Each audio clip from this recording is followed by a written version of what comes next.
A billionaire screamed, "Leave me!" as fire swallowed the helicopter. The single father should have run. Instead, he threw himself into the inferno. What he didn't know? She was the daughter of the man who destroyed his life. What she didn't know? He was the ghost her father's lies had buried. Two strangers, one explosion, and a decade of secrets about to unravel in the snow. Stay with me until the end of this story and comment your city below so I can see how far this tale has traveled. The mountain didn't care who you were. It didn't matter if you had billions in the bank or holes in your boots. Up here, at 11,000 feet where the air thinned to whispers and the wind had teeth, everything bled the same shade of red against white snow. The storm knew this.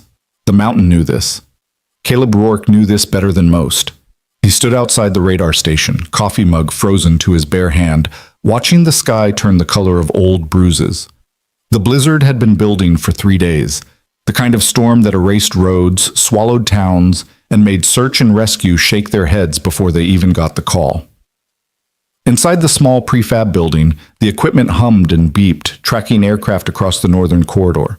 Mostly cargo planes, sometimes medical helicopters. Nothing was supposed to fly in weather like this. His radio crackled. "Caleb, you seen this?" It was Denise, the night shift operator down in Woodland Ridge. Her voice sounded tight. He stepped back inside, snow melting off his shoulders. "Seen what?" "Private helicopter. Came out of nowhere. Transponders barely registering. They're way off course." Caleb set his mug down and leaned over the console. A single blip stuttered across the screen, faint and erratic, like a dying heartbeat. "What's their altitude?" "Dropping fast, 9,000 feet, now 8,500. His jaw tightened. "Did they call in a mayday?" "Negative. Radio's dead or they're not responding. Caleb, they're in the red zone." The red zone.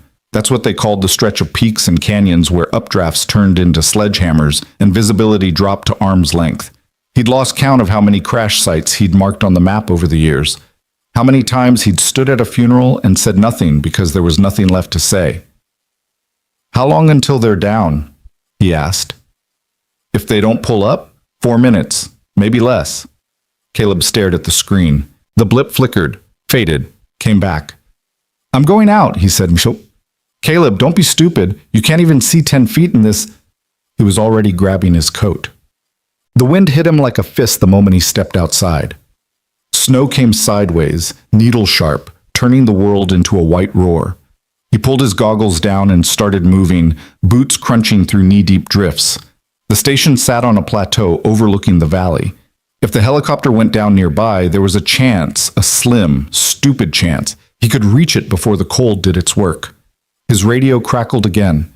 Denise's voice was barely audible over the static.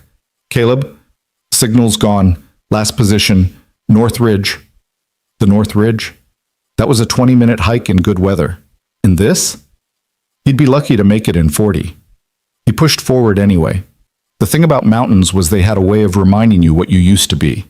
Caleb had been a rescue pilot once, one of the best, according to the plaques gathering dust in a box under his bed. He'd pulled 73 people out of situations just like this, avalanches, crashes, climbers who'd run out of luck and oxygen. He'd loved it, the adrenaline. The impossible math of wind and weight and will, the moment when you dragged someone back from the edge and they looked at you like you were something more than human. Then came the flight that ended it all, 10 years ago. A routine medical transport. His wife Sarah had been the lead flight nurse. They were bringing a critical patient down from Summit Pass when the helicopter's stabilization system failed. No warning, just a violent shudder, and then gravity remembered they existed. Caleb had fought the controls, screaming into the radio, but the machine wouldn't listen. They hit the ground at 70 miles an hour. Sarah died on impact. The patient died 2 minutes later. Caleb walked away with 17 broken bones and a question that never stopped asking itself, why him? The investigation blamed mechanical failure, defective software in the flight control system. The manufacturer, Vail Aerospace, issued a recall, paid out settlements, and buried the story under a mountain of lawyers and NDAs. Caleb's pilot's license was suspended during the inquiry. By the time they cleared him, he couldn't stomach the thought of flying again. The sound of rotors made him nauseous. The smell of aviation fuel gave him nightmares. So he became a radar tech, a watcher instead of a doer. He moved to this forgotten corner of the Rockies with his 8-year-old daughter Mia, and he taught himself to live small. No risks, no heroics, just quiet days and the steady rhythm of Mia's laughter reminding him why he was still here. But tonight, the mountain was asking him to remember. He found the wreckage at the bottom of a ravine. The helicopter had carved a burning scar through the forest, snapping trees like matchsticks before slamming into the rocks. The tail section was gone. The cockpit was crumpled like a soda can. Flames licked at the fuselage despite the snow, fed by leaking fuel. Smoke poured into the sky, black and chemical. Caleb slid down the embankment, loose stones and ice tearing at his gloves. The heat hit him 30 feet out, a wall of it that made his skin prickle and his eyes water. He could see movement inside the cockpit. Someone was alive. "Hey!" he shouted. "Can you hear me?"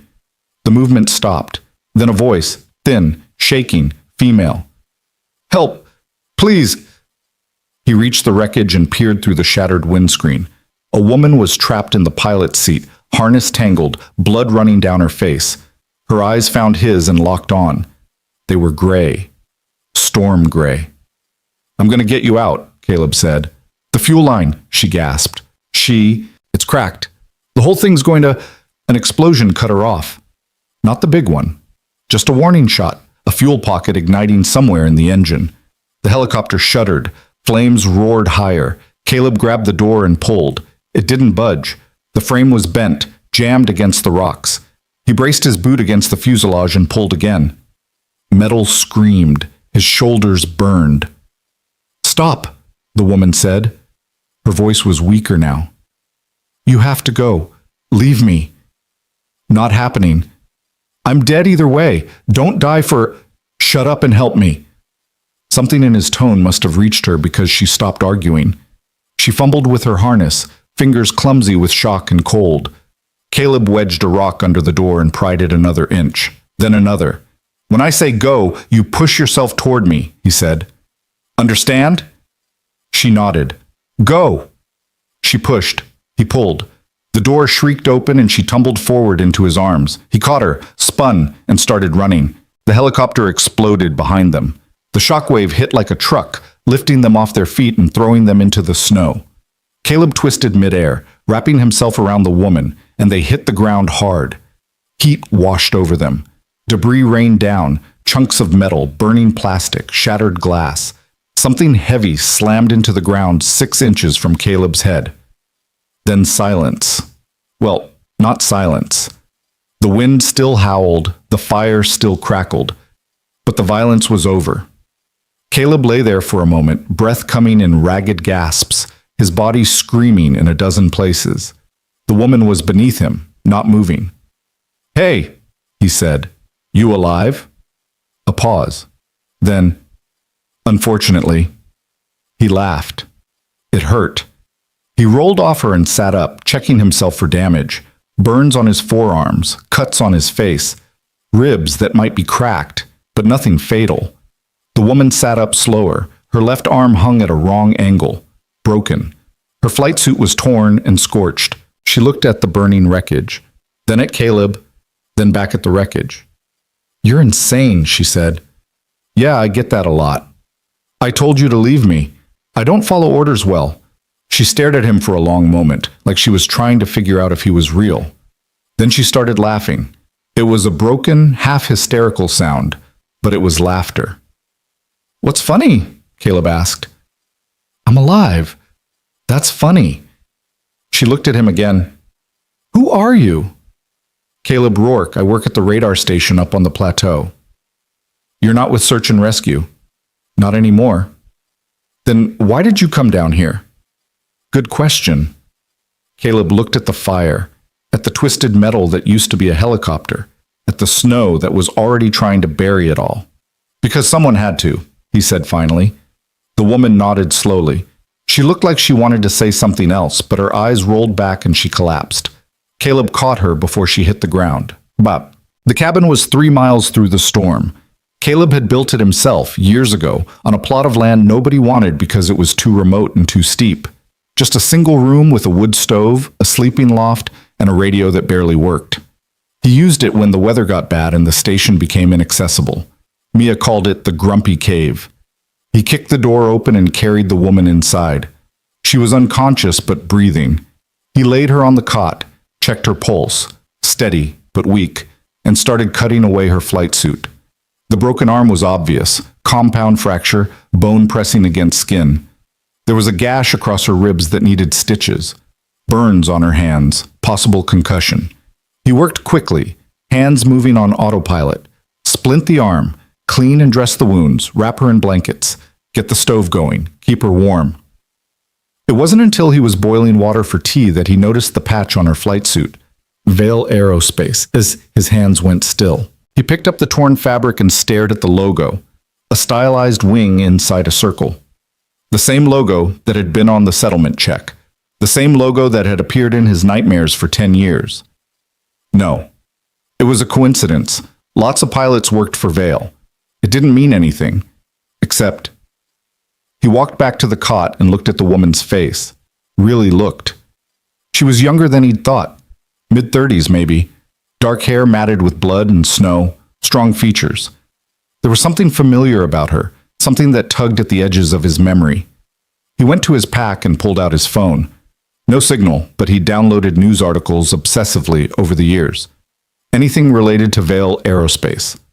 He scrolled through photos until he found what he was looking for. His stomach dropped. The woman on the cot was Ariana Vail, daughter of Marcus Vail, founder and CEO of Vail Aerospace, the man whose defective helicopters had killed Sarah. Caleb sat down hard, phone slipping from his fingers. The universe had a sick sense of humor. She woke up 3 hours later. Caleb was sitting by the stove, staring into the fire, when he heard her move. He didn't turn around. "Where am I?" Her voice was rough. "My cabin, about 5 miles from the crash site." "How long have I been out?" 3 hours, maybe 4. She tried to sit up and gasped. "My arm.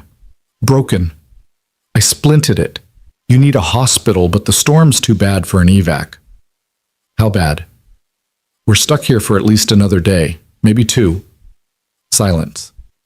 Then, "You saved my life." "Yeah. Thank you." He didn't answer. She must have picked up on something in his silence because her voice changed. "What's wrong?" Caleb finally turned to face her. "You're Ariana Vail." She blinked. "You know who I am? I know your name. I know your company." He stood up. "I know your father." Her expression shifted, guarded now. "How?" 10 years ago, one of your helicopters fell out of the sky. Defective stabilization system. 2 people died. One of them was my wife." The color drained from her face. "The investigation blamed Vail Aerospace," Caleb continued. His voice was flat, empty. "Your father paid out settlements, buried the story, and I spent a decade wondering if the same thing would happen again." He gestured at the door. "Looks like I got my answer." Ariana opened her mouth, closed it, opened it again. I didn't know about the crash or about the cover-up. Both, neither. She stopped, took a breath. "I was in college when that happened. I wasn't involved in the company yet." "But you are now." "Yes." "CEO, right?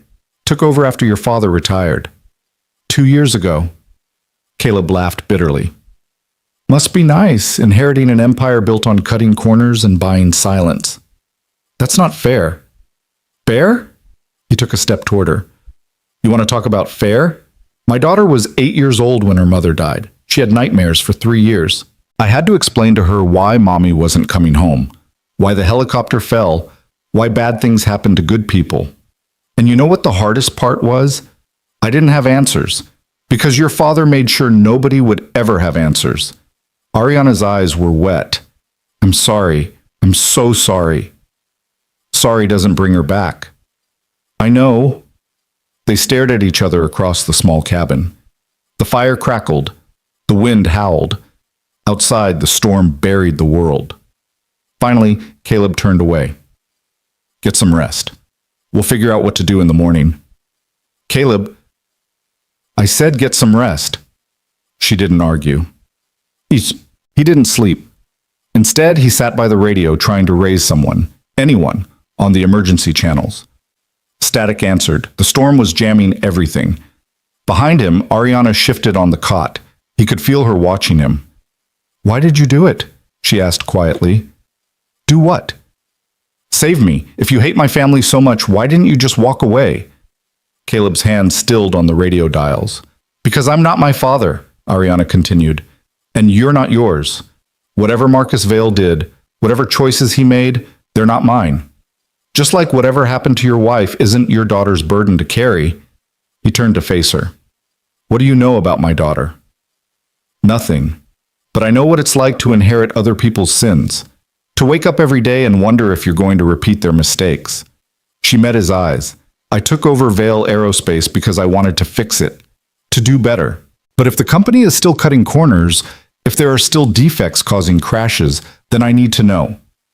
Why should I believe you? Because I was flying that helicopter myself, she said.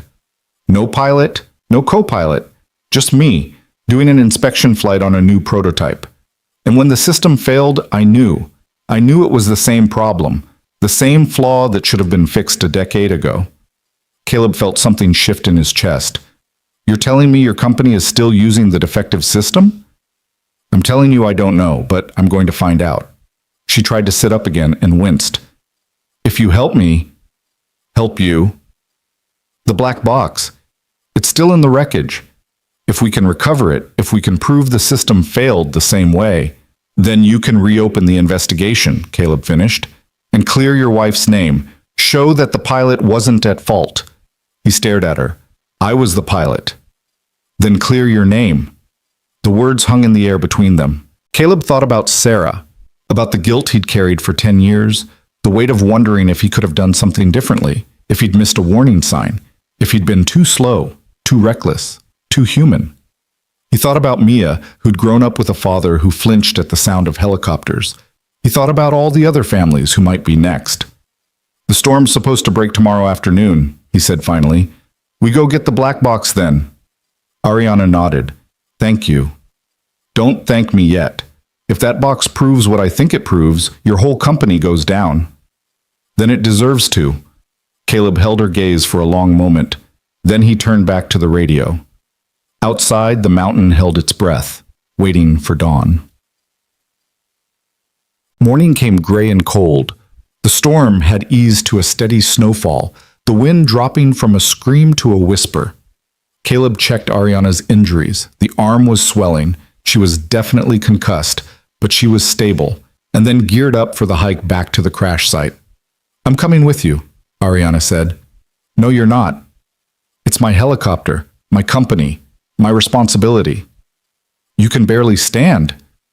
Then I'll crawl.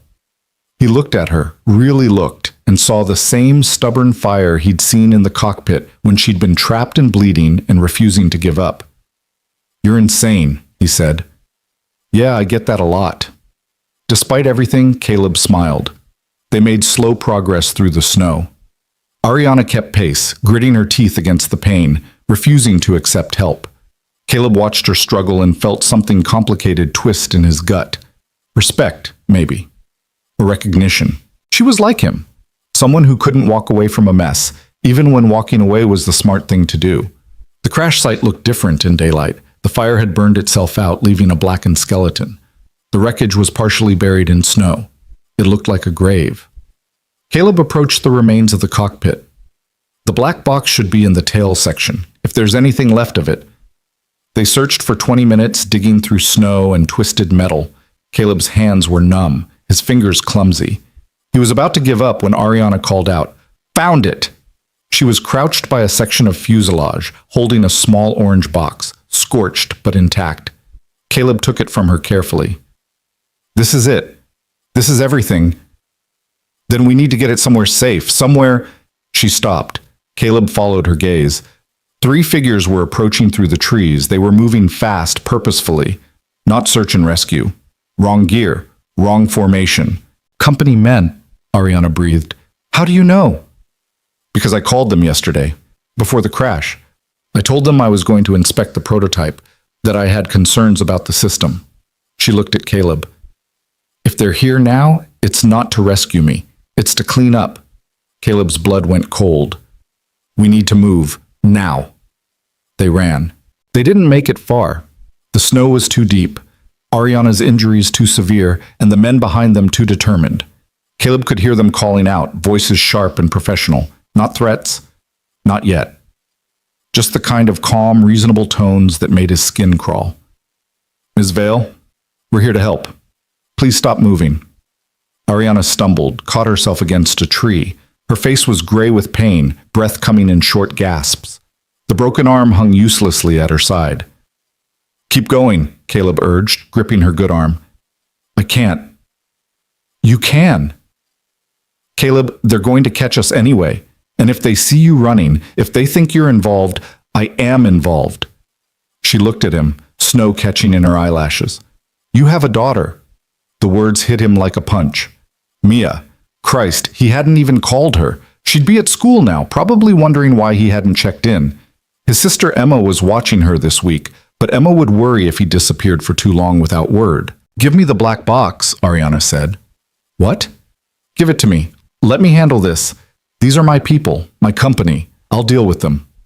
They're not here to have a conversation. Maybe not, but they won't hurt me. I'm still the CEO. Her eyes were steady despite the pain. You get out of here. Get that box somewhere safe. And when I get back to civilization, I'll make sure the truth comes out. You expect me to trust you? No, I expect you to trust yourself. You didn't pull me out of that fire to watch me die in a cover-up, and I didn't survive that crash to let my father's mistakes keep killing people. The voices were getting closer. Caleb made a decision he knew he'd probably regret. He pulled off his jacket and wrapped the black box inside it, then handed it to Ariana. Hold this. When they get here, you tell them you were alone. Tell them I was never at the cabin. Tell them whatever you need to tell them. What are you... But he was already moving, circling around through the trees, positioning himself behind the approaching men. It was a stupid plan. Reckless. Exactly the kind of thing he'd sworn off 10 years ago. But Sarah's voice was in his head, the last thing she'd said to him before that final flight. Don't be careful, Caleb. Be brave. The three men emerged into the clearing where Ariana stood. They were dressed in expensive tactical gear, the kind of equipment that cost more than Caleb made in a year. Private security, the kind corporations hired when they needed something done quietly. The lead man held up his hands in a placating gesture. Ms. Vale. Thank God you're alive. We've been searching for you all night. Have you? Ariana's voice was flat. The storm knocked out communications. We couldn't get a fix on your position until an hour ago. He gestured to her arm. You're injured. We need to get you medical attention immediately. I'm fine.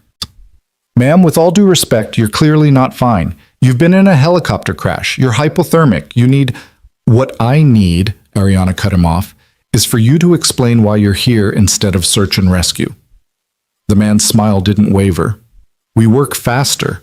Mr. Vale wanted to ensure my father sent you. He's concerned about you and about the prototype. His eyes flicked to the wreckage. We need to secure the site. Make sure the technology doesn't fall into the wrong hands. The technology is already in the wrong hands, Ariana said. It's been killing people. The man's expression shifted. Still pleasant, still professional, but something cold moved behind his eyes. That's a serious allegation, Ms. Vale. Perhaps we should discuss this somewhere more comfortable. Once you've received medical care and had time to process the trauma of, I'm processing just fine, and I'm not going anywhere until someone explains why the stabilization system failed exactly the same way it failed 10 years ago. Silence. The three men exchanged glances. I don't know what you're talking about, the lead man said carefully. Yes, you do. The crash in Montana. 2 fatalities. Vale Aerospace paid settlements and buried the investigation. Ariana took a step forward. Did my father know? Did he know the system was still flawed and approved production anyway? Ms. Vale, you're confused. The trauma. Answer the question. The man's jaw tightened. I think we should continue this conversation in private. I think you should start telling the truth. Ma'am, I'm going to have to insist. That's when Caleb stepped out of the trees. All three men spun, hands moving toward weapons concealed under their jackets. Caleb kept his own hands visible, empty, non-threatening. "Gentlemen," he said calmly, "seems like there's been a misunderstanding." The lead man's eyes narrowed. "Who the hell are you?" "Caleb Rourke. I work at the radar station. Saw the crash on my screens, came down to help." "Did Ms. Vale tell you anything about the helicopter? About the technology?" "She told me she was cold and bleeding. That's about it." The man studied him. "You should leave. This is a private matter." "Seems like a public matter if helicopters are falling out of the sky." "Sir, I won't ask again. Leave now or we'll have to detain you for interfering with a corporate investigation." Caleb laughed. "A corporate investigation? That's a new one." The man's hand moved inside his jacket. "Touch that weapon," Caleb said quietly, "and we're going to have a problem." "Is that a threat?" "It's a promise." For a long moment, nobody moved. The wind rustled through the trees, snow drifted down. Somewhere in the distance, a branch snapped under the weight of ice. Then Ariana spoke. "Let him go." The lead man turned to her. "Ms. Vale, he saved my life, and now he's leaving. Aren't you, Caleb?" Caleb looked at her. She gave him the smallest nod. "Trust me." He didn't. Not really. But he was out of options. "Yeah," he said. "I'm leaving." He turned and walked into the forest. He could feel their eyes on his back. Every step he expected to hear gunfire, but it never came. When he was far enough away, he started running. He ran until his lungs burned and his legs screamed and he couldn't hear voices anymore. Then he ran some more. He didn't stop until he reached the cabin. Inside, he grabbed his pack, his radio, and the spare keys to his truck. He was halfway to the door when he realized the jacket, the one he'd wrapped the black box in, was still with Ariana. Damn it! He'd trusted her, given her the only evidence that mattered. If she handed it over to those men, if she decided protecting the company was more important than the truth, then everything Sarah had died for would stay buried. But something in her eyes had been real. The pain, the anger, the determination. He had to believe that. He locked up the cabin and started the long hike back to the station. The first thing he did when he got back was call Mia. His sister Emma answered. "Caleb, thank God. We've been trying to reach you all morning. Sorry, the storm knocked out communications. Is Mia okay?" "She's fine. Worried about you, but fine." "Where have you been?" He closed his eyes. "Long story. Can I talk to her?" "Hang on." A moment later, Mia's voice came through. "Dad?" "Hey, sweetheart. Are you okay? Emma said there was a helicopter crash." "I'm fine. Everyone's fine."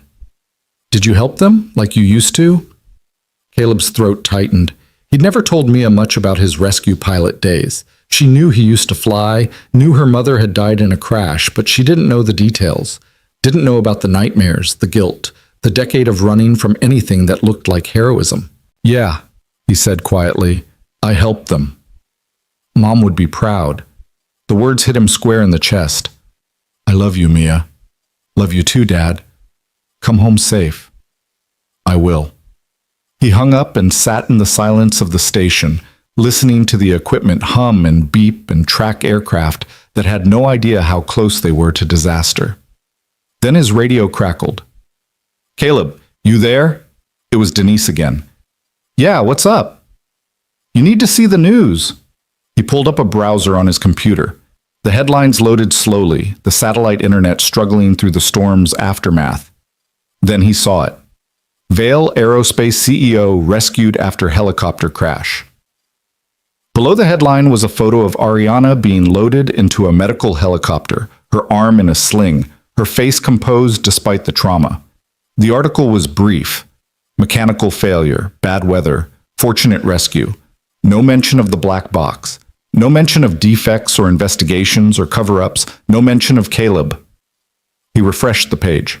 The story had already been updated with a statement from Marcus Vale himself, expressing gratitude for his daughter's survival and promising a thorough review of the incident. A thorough review. Corporate speak for burying it deep. Caleb slammed his fist on the desk. He'd been an idiot, trusted someone whose entire fortune was built on lies. Of course she'd protected the company. Of course she'd handed over the black box and played the victim and let her father spin the story into something safe and digestible. His phone rang. Unknown number. He almost didn't answer. Then something made him pick up. Rourke? Mr. Rourke, this is Marcus Vale. The voice was smooth, practiced, the kind of voice that had spent decades convincing people to do things they knew they shouldn't. Caleb's hand tightened on the phone. What do you want? I understand you helped rescue my daughter. I wanted to express my personal gratitude. Save it. I also understand you may have concerns about the incident. You mean the crash? The accident, yes. I want to assure you that Vale Aerospace takes these matters extremely seriously. We're conducting a full investigation. Like you did 10 years ago? Silence. Then, softer, more careful. I'm aware of your history with our company, Mr. Rourke. I'm aware of the tragedy you experienced, and I'm truly sorry for your loss.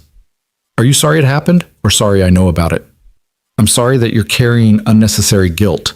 The investigation into that crash was conclusive. Pilot error. It wasn't pilot error. It was a defective stabilization system. Same system that just failed on your new prototype. That's a very serious accusation, one that could have legal implications if repeated publicly. There it was, the threat wrapped in concern. Is that why you called? Caleb asked. To warn me to keep my mouth shut. I called to offer you compensation for your trouble, for your time, for your discretion. Marcus paused. $250,000, deposited in any account you specify. All I ask is that you refrain from discussing the incident with the media or any regulatory agencies. You're trying to buy my silence. I'm trying to spare us both unnecessary hardship. My daughter is traumatized. You're a single father trying to provide for your child. There's no reason this needs to become complicated. Caleb laughed, low and bitter. You really think I'm going to take your money? I think you're going to consider what's best for your daughter. $250,000 could change her life. College fund, better house, security. Security. Caleb's voice dropped. You threaten Mia, and I swear to God. Threaten? Mr. Rourke, you misunderstand. I'm simply pointing out that you have a responsibility to your child, just as I have a responsibility to protect my company and the thousands of families it supports. Marcus's tone hardened. Walk away. Take the money. Move on with your life. Because if you try to fight this, if you try to drag Vale Aerospace through another investigation, you'll lose, and your daughter will suffer for your stubbornness. The line went dead. Caleb stood there, phone pressed to his ear, hands shaking with rage. Then he pulled up his browser and started searching. If Marcus Vale thought he could be bought or intimidated into silence, he was about to learn otherwise. 3 hours later, Caleb had a name. Jonathan Reeves. Reeves was a journalist with the Denver Post who'd written extensively about corporate malfeasance in the aerospace industry. He'd been one of the few reporters who'd pushed back on Vale Aerospace's narrative 10 years ago, who'd questioned the settlement terms and the speed of the investigation. He'd also been sued into near bankruptcy by the company and forced to issue a retraction. Caleb found an email address on an old blog Reeves maintained. He typed out a message, deleted it, typed it again. How do you tell someone that the fight they lost a decade ago wasn't actually over? Finally, he just wrote the truth. My name is Caleb Rourke. 10 years ago, your reporting on Vale Aerospace was right. I was the pilot in that crash. My wife was the nurse. And it's happening again. I have information. Call me. He hit send before he could second-guess himself. Then he sat back and waited. The reply came at midnight. Same diner as last time. Tomorrow, noon. Come alone. And Rourke? Bring proof. Caleb stared at the screen. He didn't have proof. The black box was gone. Ariana had either handed it over to her father or it was locked in some corporate vault where it would never see daylight. He was about to give up when he remembered something. The crash site. He'd been so focused on the black box he hadn't thought about the wreckage itself. The circuit boards, the flight computer, the physical evidence still buried in snow and ash. If he could recover even a piece of the system, if he could show Reeves the same defect that killed Sarah. It was a long shot. The company men had probably cleaned up the site by now, but maybe they'd missed something. Maybe they'd been in such a hurry to secure the black box They'd overlooked the smaller components. Caleb checked the weather forecast. Clear skies for the next 48 hours. He grabbed his pack and headed for the door. The hike back to the crash site took 4 hours. The sun was high and bright, the snow sparkling like crushed diamonds. Beautiful. Deceptive. The kind of day that made you forget people died out here. When he reached the ravine, his stomach sank. The site had been stripped clean. The wreckage was gone. Every piece. All that remained was scorched earth and a few scattered bolts. Even the trees that had been damaged in the crash had been cut down and hauled away. Professional. Thorough. Terrifying. Caleb stood at the edge of the clearing, feeling the weight of defeat settle over him. They'd erased everything. Sarah's justice. Ariana's crash.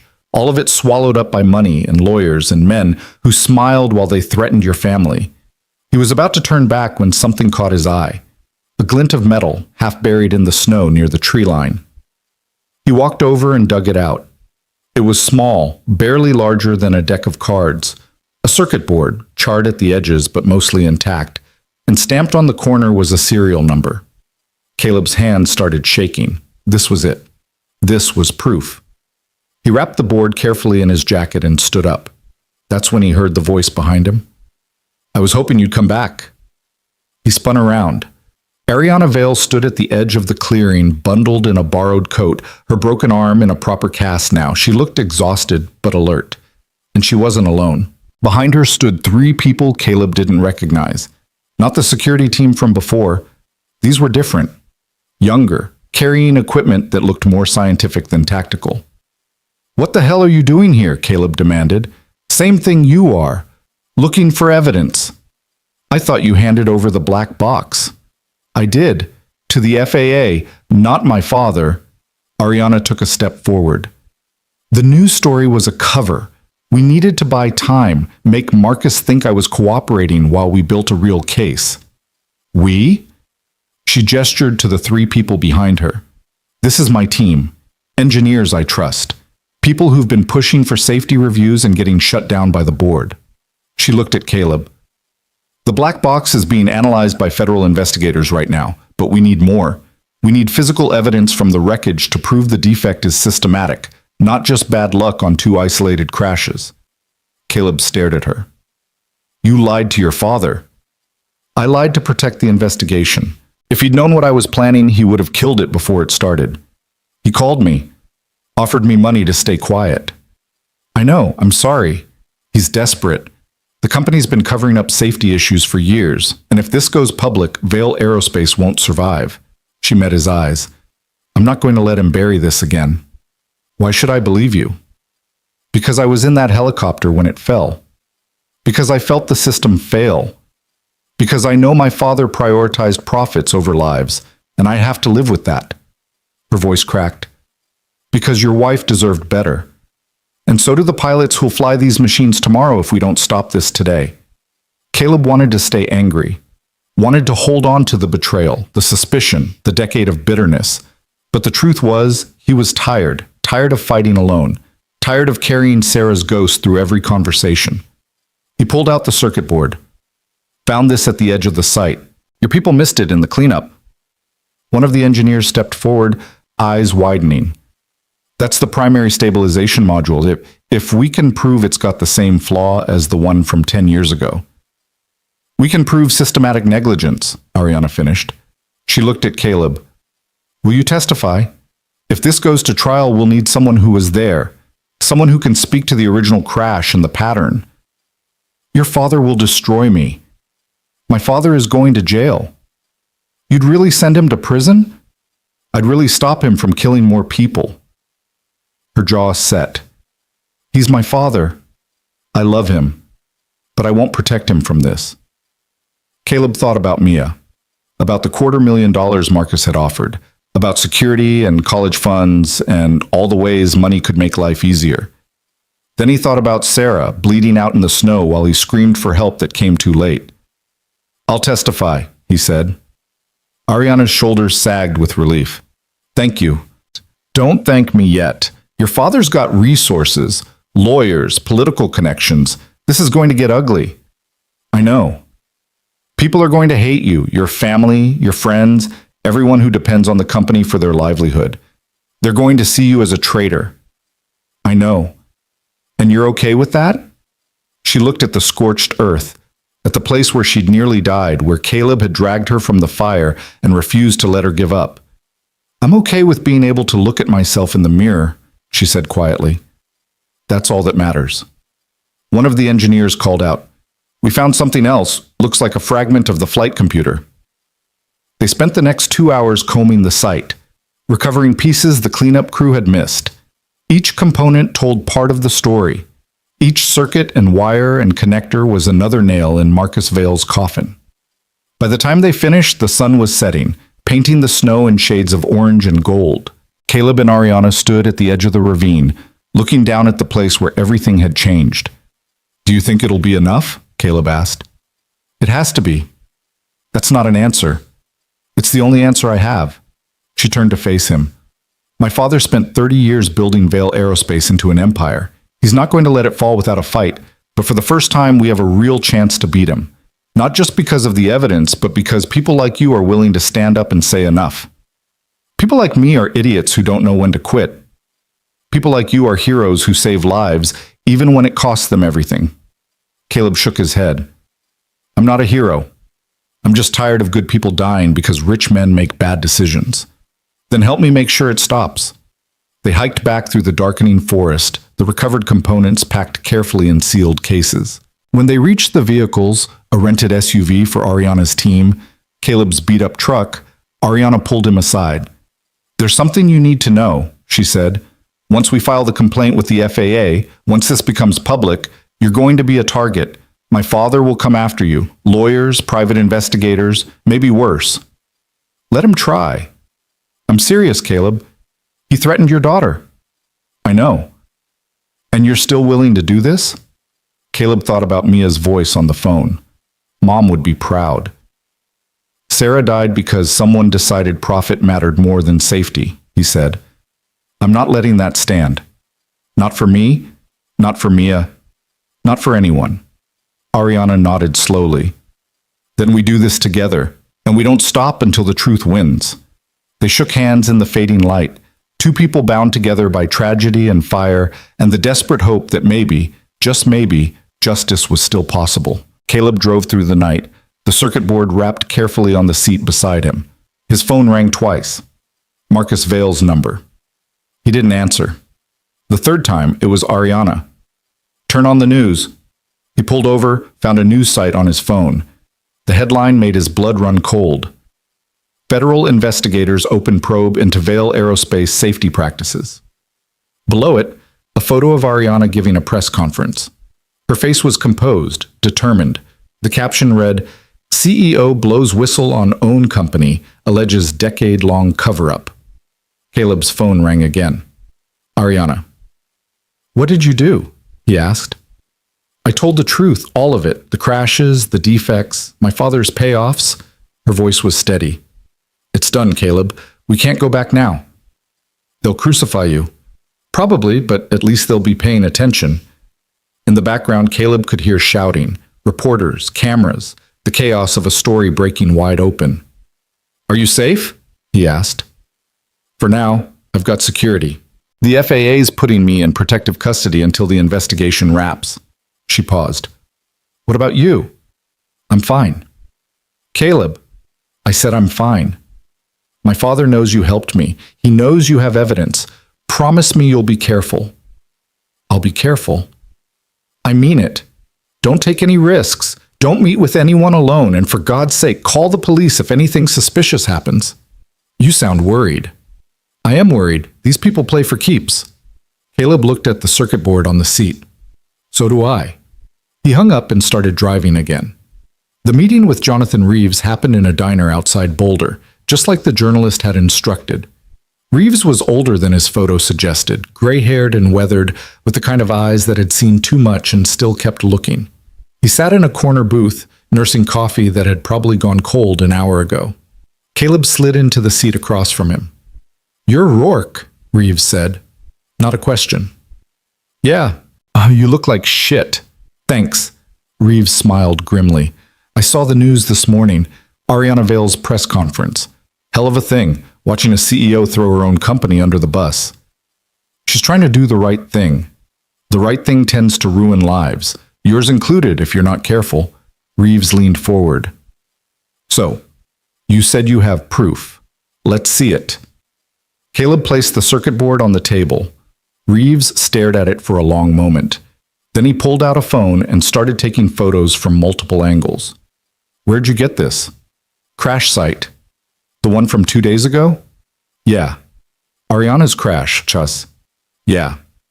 They cleaned that site. I've got contacts who said Vale's security team stripped it bare within hours. They missed a piece. Reeves set down his phone. This board, if it shows the same defect as the one from 10 years ago, Vale Aerospace is finished. Marcus goes to jail. The company folds. Thousands of people lose their jobs. And how many people stay alive? Fair point. Reeves picked up the board, turning it over in his hands. I need to get this analyzed. I've got an engineer friend who specializes in avionics, former FAA inspector. If anyone can prove systematic negligence, it's her. How long? 48 hours. Maybe less if I push. Reeves looked at Caleb. You ready for what comes next? Because once I publish this, once the story breaks wide open, you're going to be the face of it. The grieving widower. The hero who saved the CEO's life, then brought down her empire. I didn't save her to bring down anything. I saved her because it was the right thing to do. And exposing Vale Aerospace? That's just finishing what Sarah started when she died. She didn't get justice the first time. She's getting it now. Reeves nodded slowly. I'll make sure the story does her justice, too. They talked for another hour, Reeves taking notes, asking questions, building the narrative. When they finished, Caleb felt hollowed out, emptied of everything but grim determination. One more thing, Reeves said as Caleb stood to leave. Watch your back. Marcus Vale didn't build his empire by playing nice. If he can't buy you, he'll try to destroy you, dig up dirt, threaten your family, make you wish you'd taken the money. Let him try. I'm serious, Rourke. These people don't lose gracefully. Neither do I. Caleb walked out into the parking lot. The sky was clear, stars scattered like diamonds across black velvet. Somewhere up there, Sarah was watching. He hoped she was proud. His phone buzzed. Text from Emma. Mia's asking about you. When are you coming home? He typed back, soon, I promise. But even as he sent it, he knew soon might be a long time coming. The call came at 3 a.m. Caleb jerked awake, heart hammering, hand fumbling for his phone. Unknown number. Again. He'd been getting them for the past 2 days, ever since word spread about his involvement in the Vale investigation. Most went to voicemail. Reporters, lawyers, people offering money, threats, or both. He almost didn't answer this one. Then something made him swipe. Rourke. Mr. Rourke. This is Deputy Director Sarah Chen with the FAA. The voice was crisp, official, wide awake despite the hour. I apologize for calling so late, but we have a situation. Caleb sat up, suddenly alert. What kind of situation? Another Vale prototype went down 40 minutes ago. Same mountain range, same weather conditions. We've got a pilot trapped in the wreckage, and the storm's moving back in fast. His blood went cold. How bad? Bad. The helicopter's wedged in a canyon, fuel leaking, structural integrity compromised. Search and rescue can't get close enough for extraction. The winds are too strong. Visibility's near zero. She paused. Mr. Rourke, I've read your file. I know you were one of the best rescue pilots in the region before you retired. We need someone who knows those mountains, who can fly in conditions like this. We need you. I haven't flown in 10 years. I know. My license isn't even current. We can waive that. Emergency authorization. You'd be covered under federal rescue protocols. Caleb stood up, pacing in the dark. His hands were shaking. Why me? There have to be other pilots. There are. None of them will fly. They've all seen the news about Vale Aerospace, about the defects, about the crashes. Nobody's willing to risk their life in a helicopter that might fall out of the sky. Her voice softened.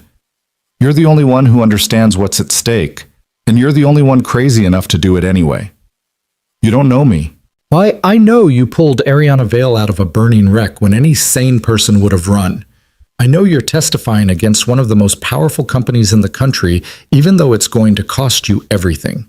And I know if that pilot dies because nobody was brave enough to try, you'll spend the rest of your life wondering if you could have saved them.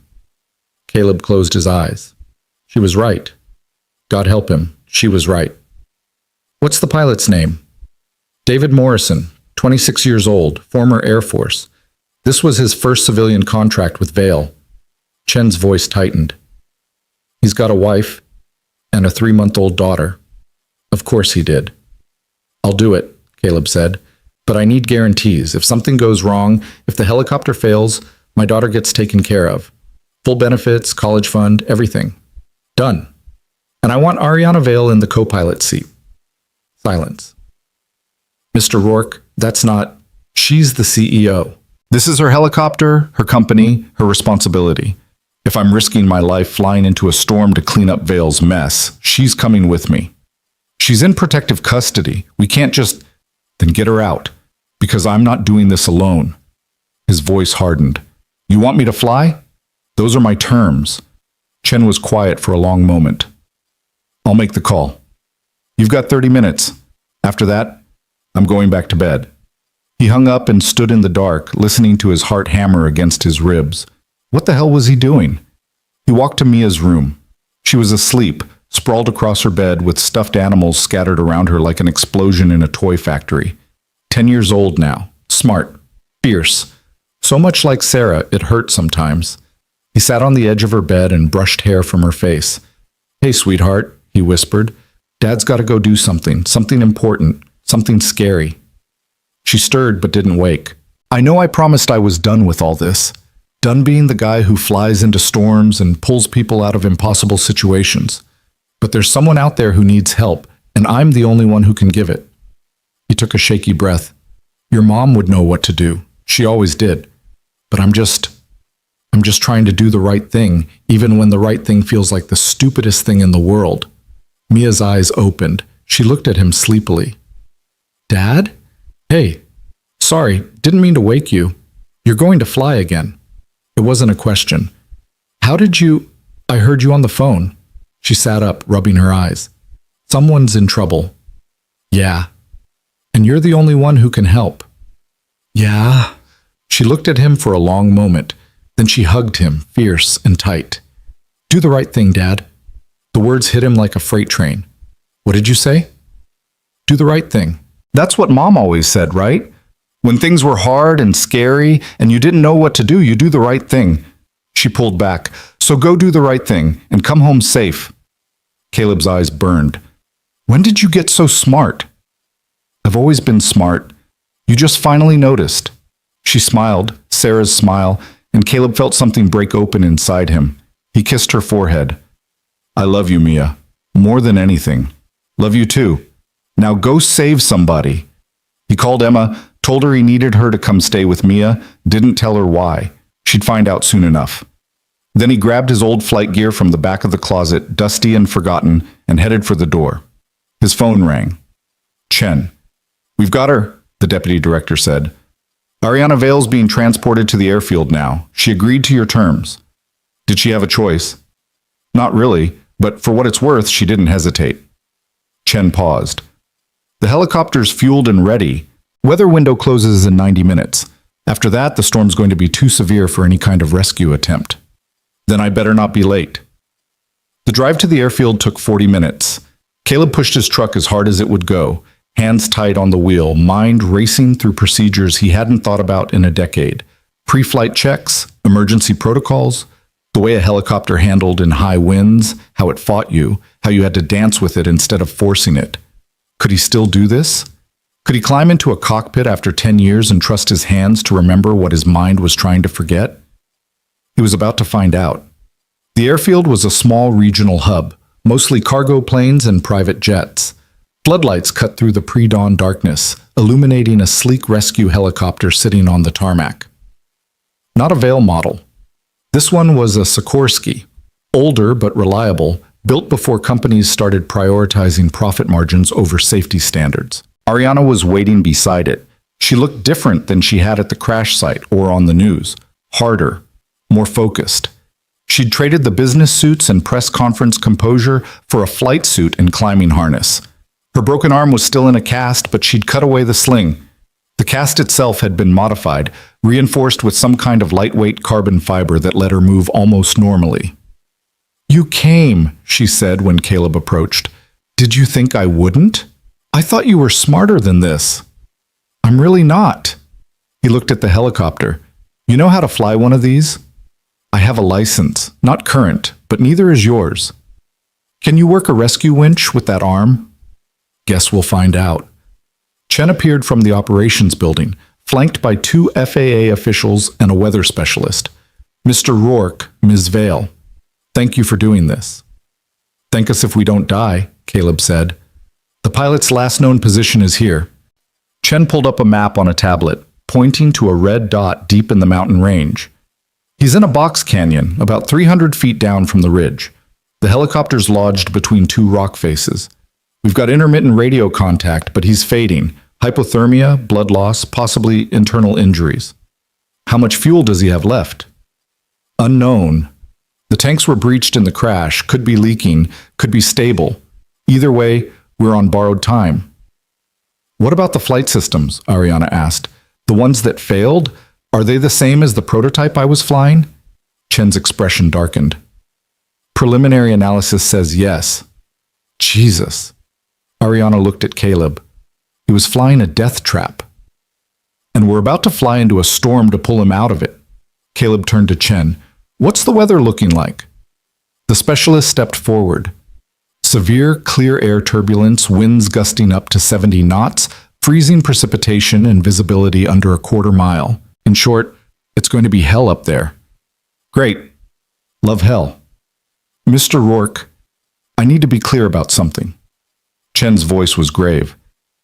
"This is a voluntary mission. You can walk away right now. No judgment, no consequences. But if you go up there, if something goes wrong, we might not be able to get you out. You understand that?" Caleb looked at Ariana. "You ready for this?" "No, but we're doing it anyway." They climbed into the helicopter. The cockpit smelled like oil and plastic and 1,000 memories Caleb had spent 10 years trying to forget. He strapped in, hands moving through pre-flight checks on autopilot. Fuel levels, hydraulics, radio systems. Everything was green. Everything was ready. Except him. His hands were shaking. "Caleb." Ariana's voice was quiet. "You okay?" "No." "Want to talk about it?" "No." "We don't have to do this. We can walk away. Find another pilot. Wait for better weather. Try again tomorrow." "That kid doesn't have until tomorrow." "That kid's not your responsibility." Caleb's hand stilled on the controls. "Yes, he is.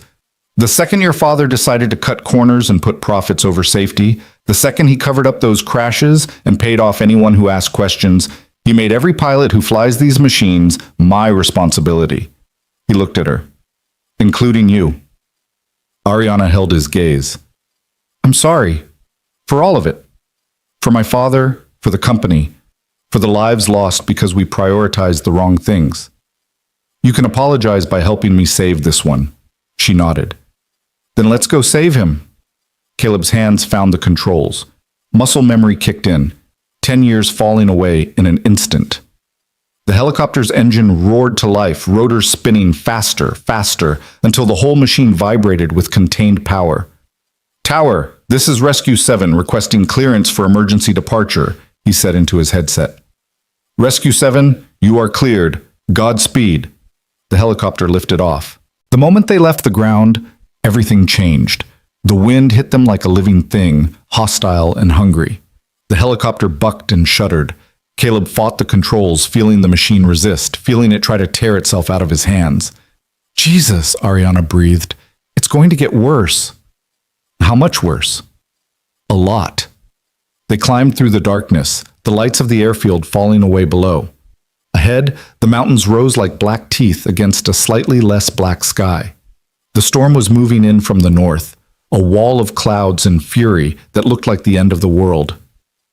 "Radio contact with Morrison," Chen's voice crackled through the headset. "Patching him through now." A new voice, weak and shaking. This is Morrison. Who's up there? This is Caleb Rourke. I'm coming to get you. Rourke? A pause. The guy from the news? The one testifying against Vale? That's me. You're flying a rescue mission for Vale's pilot? I'm flying a rescue mission for a pilot who got screwed by Vale. There's a difference. A sound that might have been a laugh. I saw your wife's name in the articles. Sarah. I'm sorry. Don't be sorry. Just stay alive long enough for me to reach you. I'll try, but Rourke? The helicopter's not stable. Every time the wind shifts, I slide closer to the edge. And there's something wrong with the fuel system. I can smell vapor. If it ignites, it won't. We'll get you out before that happens. You sound pretty confident for a guy who hasn't flown in 10 years. Caleb smiled grimly. Fake it till you make it, right? The storm hit them at 8,000 feet. 1 second they were flying through rough air, the next they were inside a washing machine made of ice and violence. The helicopter dropped, climbed, spun sideways. Caleb wrestled the controls, every instinct screaming at him to turn back, land, survive. But his hands kept working, kept fighting, kept pushing them forward. Visibility 0, Ariana called out, switching to instruments. Altitude 9,200 feet. We're coming up on the canyon. The radio crackled. Morrison's voice was barely audible through the static. I see lights. Are you close? Close. Hang on. Caleb dropped lower, using the terrain radar to navigate between peaks that he couldn't see but knew were there, waiting to kill them. Every second felt like an hour. Every gust of wind felt like a hand trying to swat them out of the sky. Then, through a break in the snow, he saw it. The wreckage. Morrison's helicopter was wedged at an angle between two cliff faces, nose down, tail pointing up toward the opening of the canyon. The cockpit was crumpled. The rotors were sheared off, and beneath it, barely visible, was a drop of at least 500 feet to the rocks below. Oh my God, Ariana whispered. Yeah.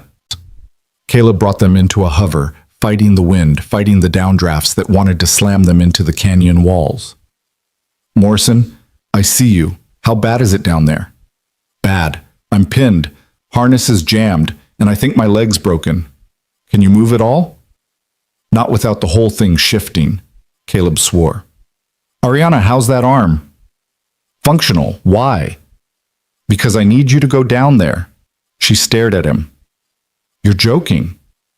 I can't leave the controls. The second I let go, we're all dead. You're the only option. Caleb, I've never done a rescue extraction. I don't know how. You're about to learn. There's a harness in the back. Clip in. I'll lower you down. You get Morrison out of that seat and onto the line. Simple. Nothing about this is simple. No, but it's the only way he survives. Ariana looked down at the wreckage, then back at Caleb. Her face was pale but determined. Okay, talk me through it. For the next 5 minutes, while Caleb held them in a hover that felt like trying to balance on a knife edge, Ariana suited up. She moved carefully, methodically, checking each clip and buckle twice. When she was ready, she keyed her radio. I'm at the door. Good. Remember, keep your weight centered. Don't fight the spin. And whatever you do, don't look down. Now you tell me. She opened the door. The wind screamed in, ripping at everything, turning the cabin into chaos. Ariana clipped onto the rescue line and stepped out into nothing. Caleb watched on the external camera as she descended, spinning slowly, disappearing into the snow and darkness. His hands ached from gripping the controls so hard. Every muscle in his body was locked tight, fighting the wind, fighting the helicopter, fighting the universe itself. I'm at the wreckage, Ariana's voice came through the radio. Jesus, this thing's barely holding on. Can you reach Morrison? Working on it. Caleb counted seconds. Each one felt like forever. The helicopter shuddered and bucked. The fuel gauge was dropping faster than it should. They were burning through reserves at an insane rate, fighting the storm. Got him, Ariana said. But the harness is completely jammed. I need something to cut through it. There should be a rescue knife on your belt. Found it. Okay. Morrison, this is going to hurt. A scream cut through the radio. Pain, pure and sharp. Sorry, Ariana was saying. Harness is free. Can you move? I think so. Morrison's voice was tight with agony. My leg. I know, we'll deal with it later. Right now I need you to grab onto me. More sounds of struggle. Caleb's hands were white-knuckled on the controls. The helicopter was starting to drift despite his best efforts. The winds were getting worse. We need to move, he said. Now. Almost there. Okay, Morrison's clipped on. We're ready. Caleb activated the winch. The line started retracting, pulling them up. Slowly. Too slowly. That's when the wreckage shifted. A grinding sound of metal on stone echoed through the canyon. Morrison's helicopter tipped forward, sliding toward the edge. It's going! Ariana screamed. Caleb pushed the winch to maximum speed. The line reeled in faster, jerking and spinning them. Through the camera, he could see Ariana wrapped around Morrison, both of them spiraling up toward the helicopter while the wreckage below broke apart. The fuel tank ignited. Flames erupted from the canyon, a fireball that rose toward them like a living thing. Caleb pulled up hard, climbing, the heat blast hitting them from below. The helicopter lurched. Alarms screamed. Something in the engine compartment made a sound that engines should never make. Come on, Caleb muttered. Ariana and Morrison cleared the door. Hands reached out, pulled them inside. The door slammed shut. We're in, Ariana shouted. Caleb didn't wait. He banked hard, pushing away from the canyon, away from the flames, away from the death that had been inches behind them. The helicopter fought him every second, sick and struggling, something fundamentally wrong with the way it handled. What's happening? Ariana demanded. Engine 2's failing. Same system as the prototype. Same goddamn defect. Can we make it back? I don't know. He did know. They weren't going to make it. The engine was dying, vibrations getting worse by the second. In another 5 minutes, maybe less, they'd be falling just like every other Vale helicopter that had trusted the wrong system. Chen, he called on the radio. We've got Morrison, but we're in trouble. Engine failure. I'm going to try to make it to the valley floor, but if we go down, you need to have ground teams ready. Copy that. What's your position? Caleb checked the GPS. 8 miles northeast of the crash site. Altitude 7,000 feet and dropping. Rescue 7. There's a clearing at your 10 o'clock, approximately 3 miles out. It's your best shot for an emergency landing. I see it. He didn't see it.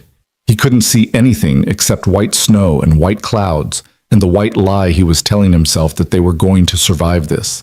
The helicopter started to spin. Caleb! Ariana's voice was sharp with fear. I know. He fought the controls trying to counter the spin, but the helicopter wasn't responding. The second engine was failing now too, both of them going down together, synchronized in their death spiral. This was it. This was how it ended. Just like Sarah. Just like all the others. No. The thought came clear and cold. No, this is not how it ends. Ariana, get Morrison secured. Brace position. This is going to be rough. Caleb, do it now. She moved, strapping Morrison down, then herself. Caleb could hear her talking to the injured pilot, keeping him calm, keeping him focused. She was good at this. Natural. Like she'd been doing rescues her whole life instead of destroying her family's empire. The ground was coming up fast. Caleb stopped fighting the spin and started working with it, using the rotation to bleed off airspeed, turning a crash into something that might be survivable. It was insane. It violated every rule of aviation. But Sarah had taught him that sometimes the only way to survive was to break all the rules and trust your instincts. Here we go! They hit. The world exploded into noise and violence and the sickening crunch of metal on stone. The helicopter bounced, rolled, skidded sideways through snow and dirt and broken trees. Something tore away with a shriek of tortured metal. Glass shattered. Alarms screamed their final warnings. Then silence. Caleb hung in his harness, upside down, ears ringing. Blood dripped from somewhere on his head. Every breath hurt. But he was breathing. Ariana? His voice came out rough. Here, I'm here. She sounded dazed, but alive. Morrison? A groan. Still kicking, barely. We need to get out. If the fuel tanks rupture, already on it. Ariana was moving, cutting herself free, dropping to what was now the ceiling. She grabbed a rescue axe and started smashing at the door. Caleb released his harness and fell hard. Pain shot through his ribs, probably broken. He ignored it and crawled to help Ariana with the door. Together they kicked it open. Cold air rushed in, clean and sharp and beautiful. They pulled Morrison out first, dragging him through the snow away from the wreckage. Then they collapsed, all three of them, gasping and bleeding and impossibly alive. Above them, the storm started to ease, the snow lightened, the wind died down to a whisper. And in the distance, Caleb could hear the sound of helicopters, real rescue teams, people who knew what they were doing. "We made it," Ariana said wonderingly. "Yeah." Caleb started to laugh. It hurt like hell, but he couldn't stop. "We actually made it." Morrison reached out with a shaking hand. "Thank you, both of you. I don't know how to—" "Don't," Caleb said. "Just get better. Go home to your wife and daughter. Live a long, boring life." "I will. I promise." They sat in the snow until the rescue teams arrived, until medics swarmed over them with questions and equipment and concerned voices. Caleb let them work, too exhausted to protest, too relieved to care.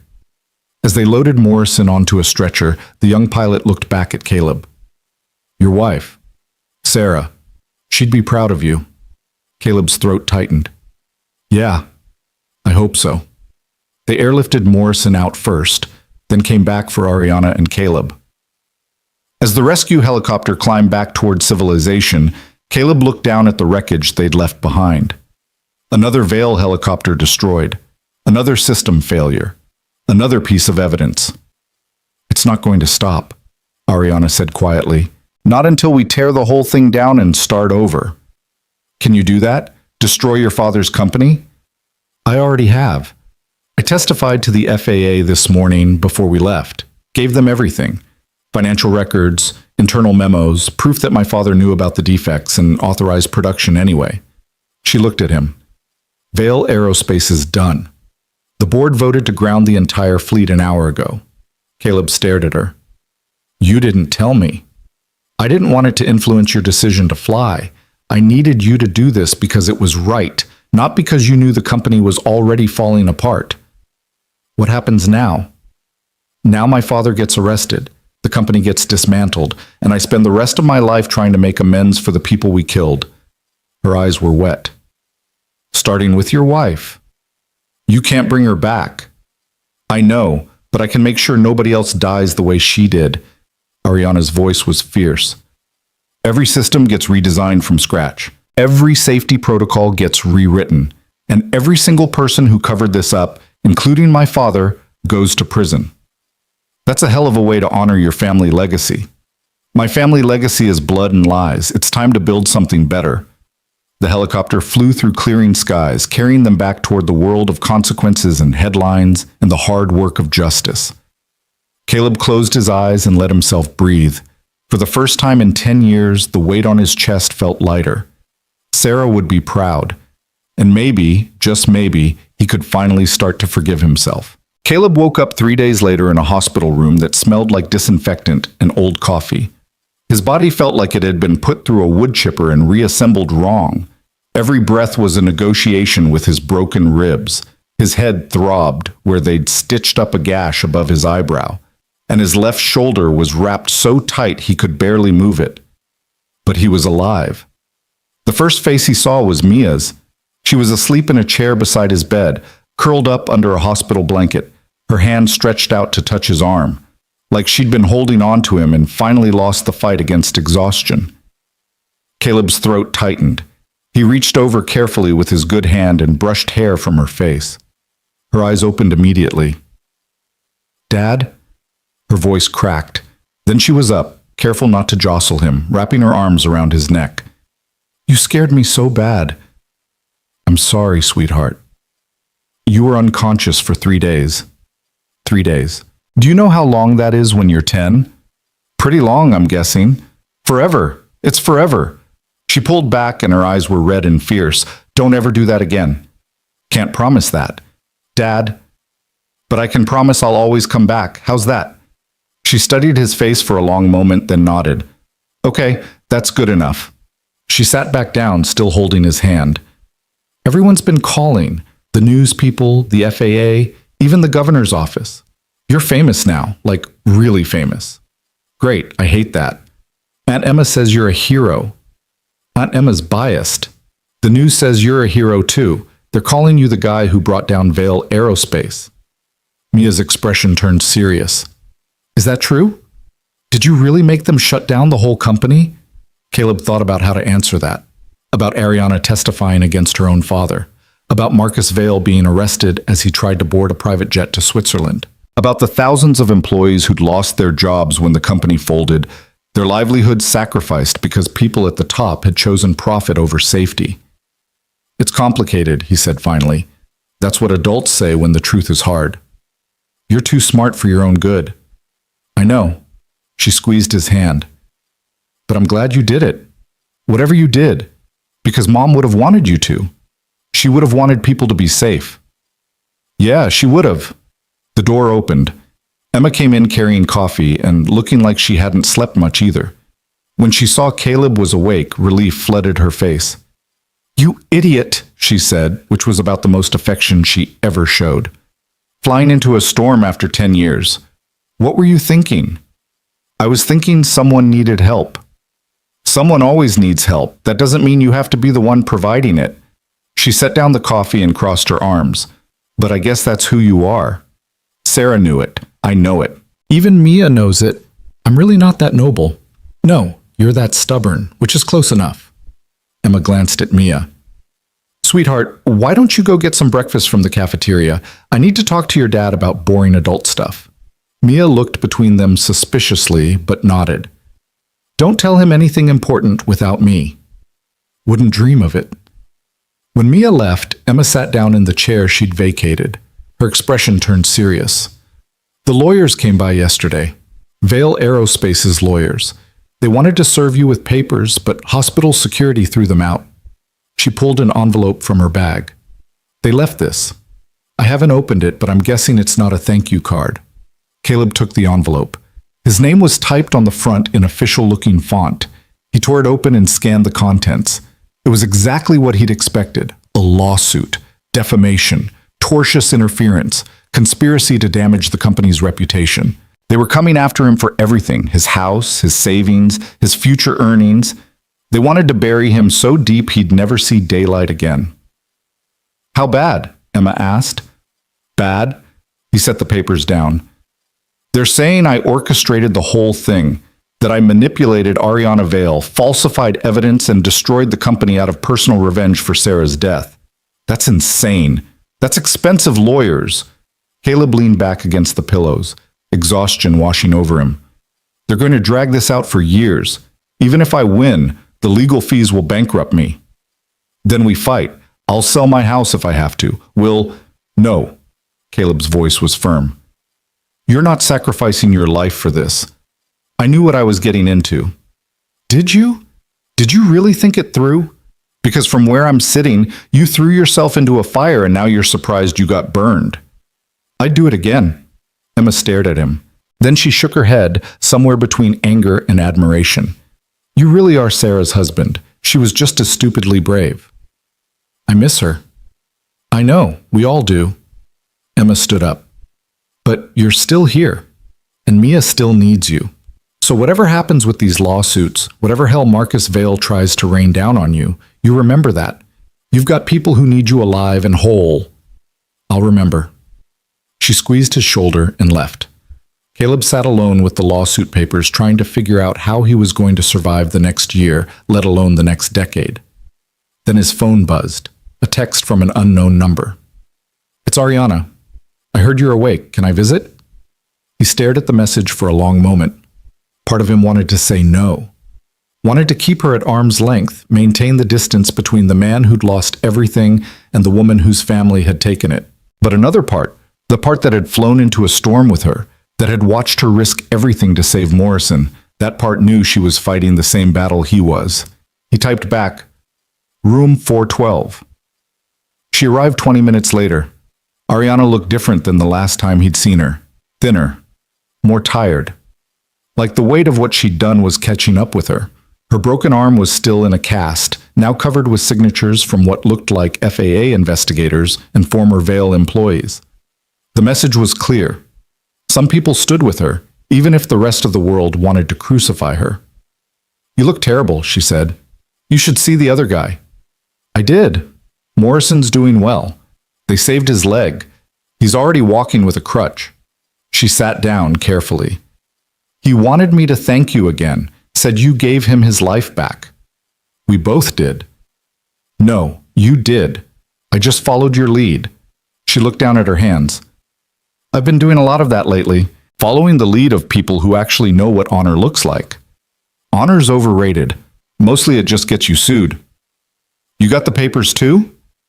This morning. I'm sorry, my father's using everything he has left to destroy anyone who stood against him. You, me, the whistleblowers inside the company. He can't accept that it's over. Caleb gestured at the lawsuit. Doesn't look very over to me. It will be. The FAA finished their investigation. They found proof of systematic negligence going back 15 years.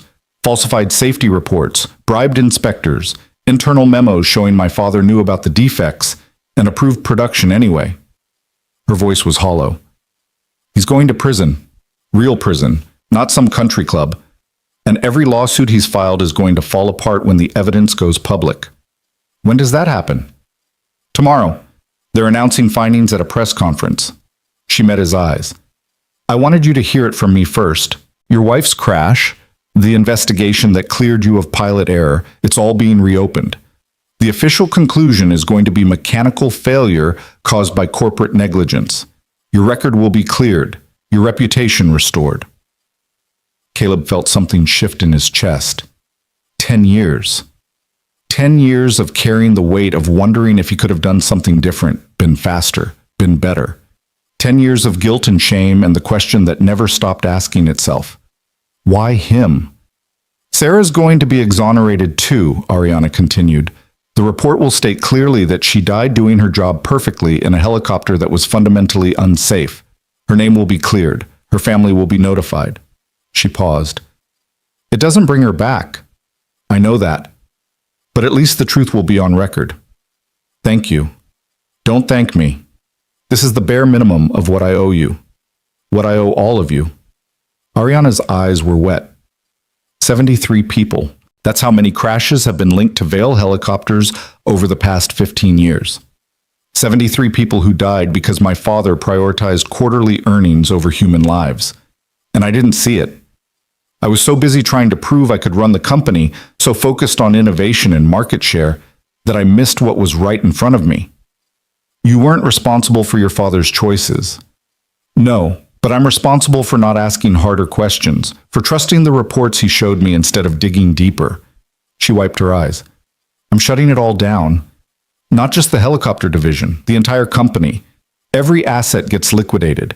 Every penny goes into a victim's fund for the families who lost people in our crashes. Caleb stared at her. That's billions of dollars. Yes.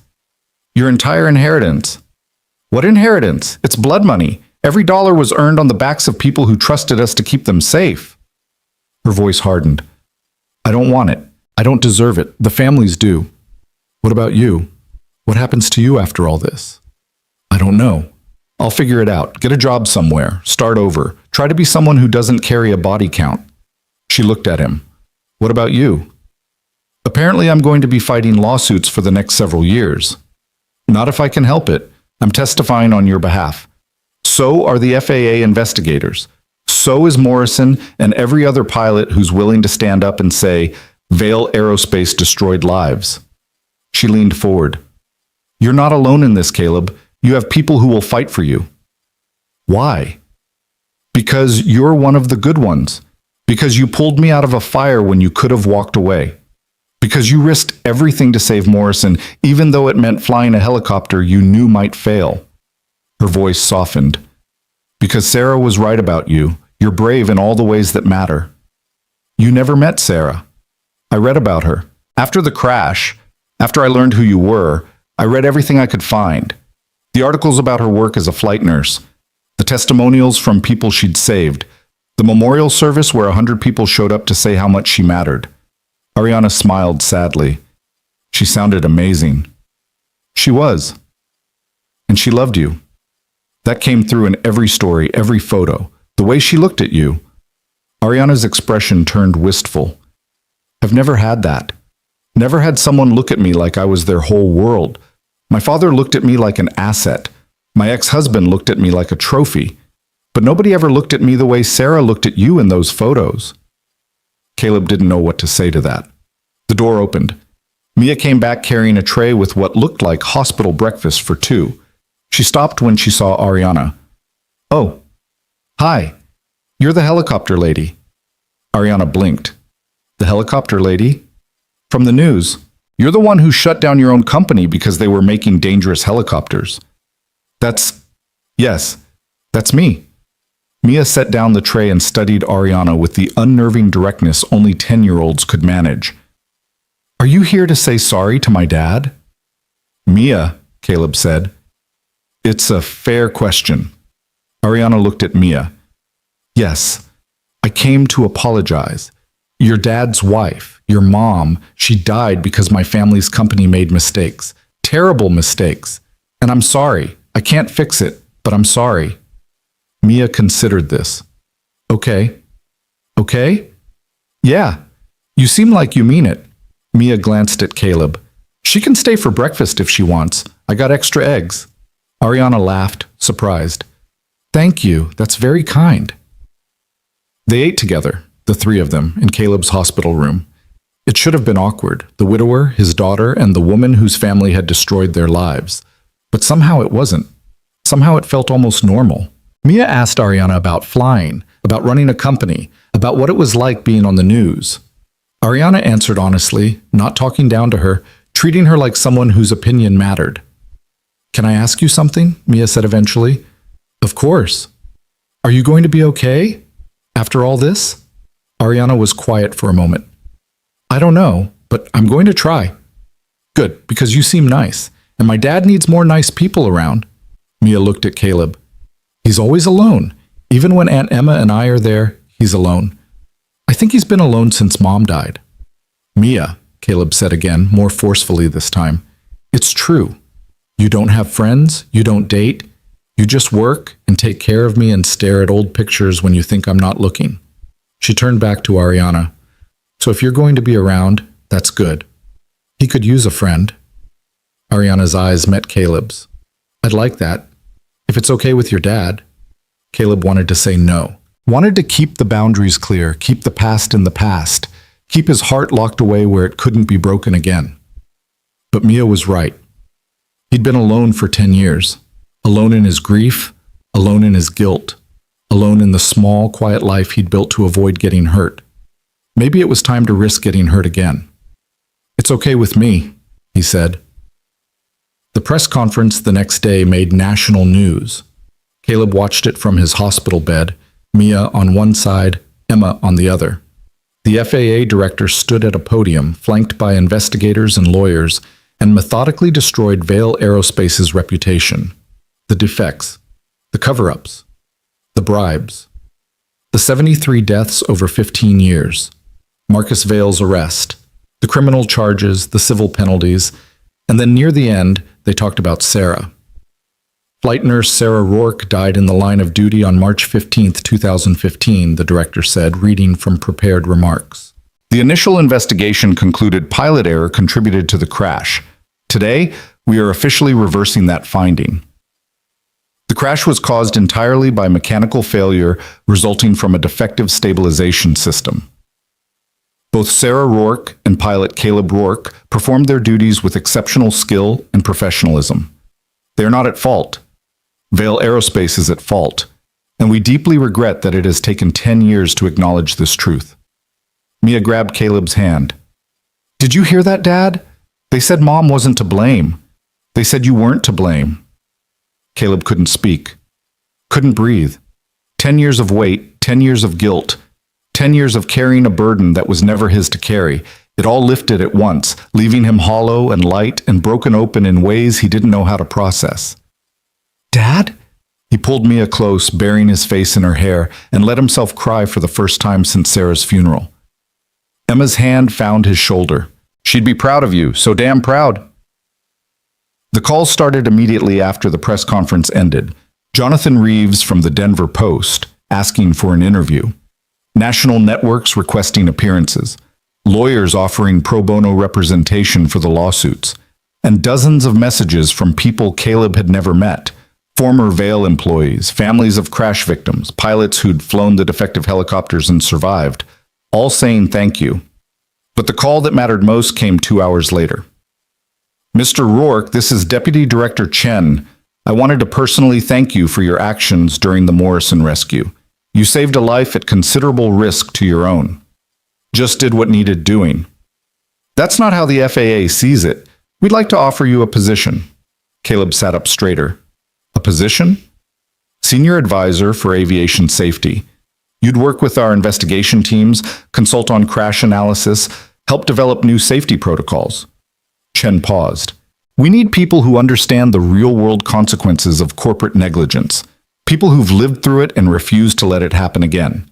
You're exactly the kind of person we need. I'm not an investigator. I'm just a pilot. You're a pilot who brought down one of the most powerful aerospace companies in the country because you refused to let the truth stay buried. That's exactly what we need. Caleb thought about it.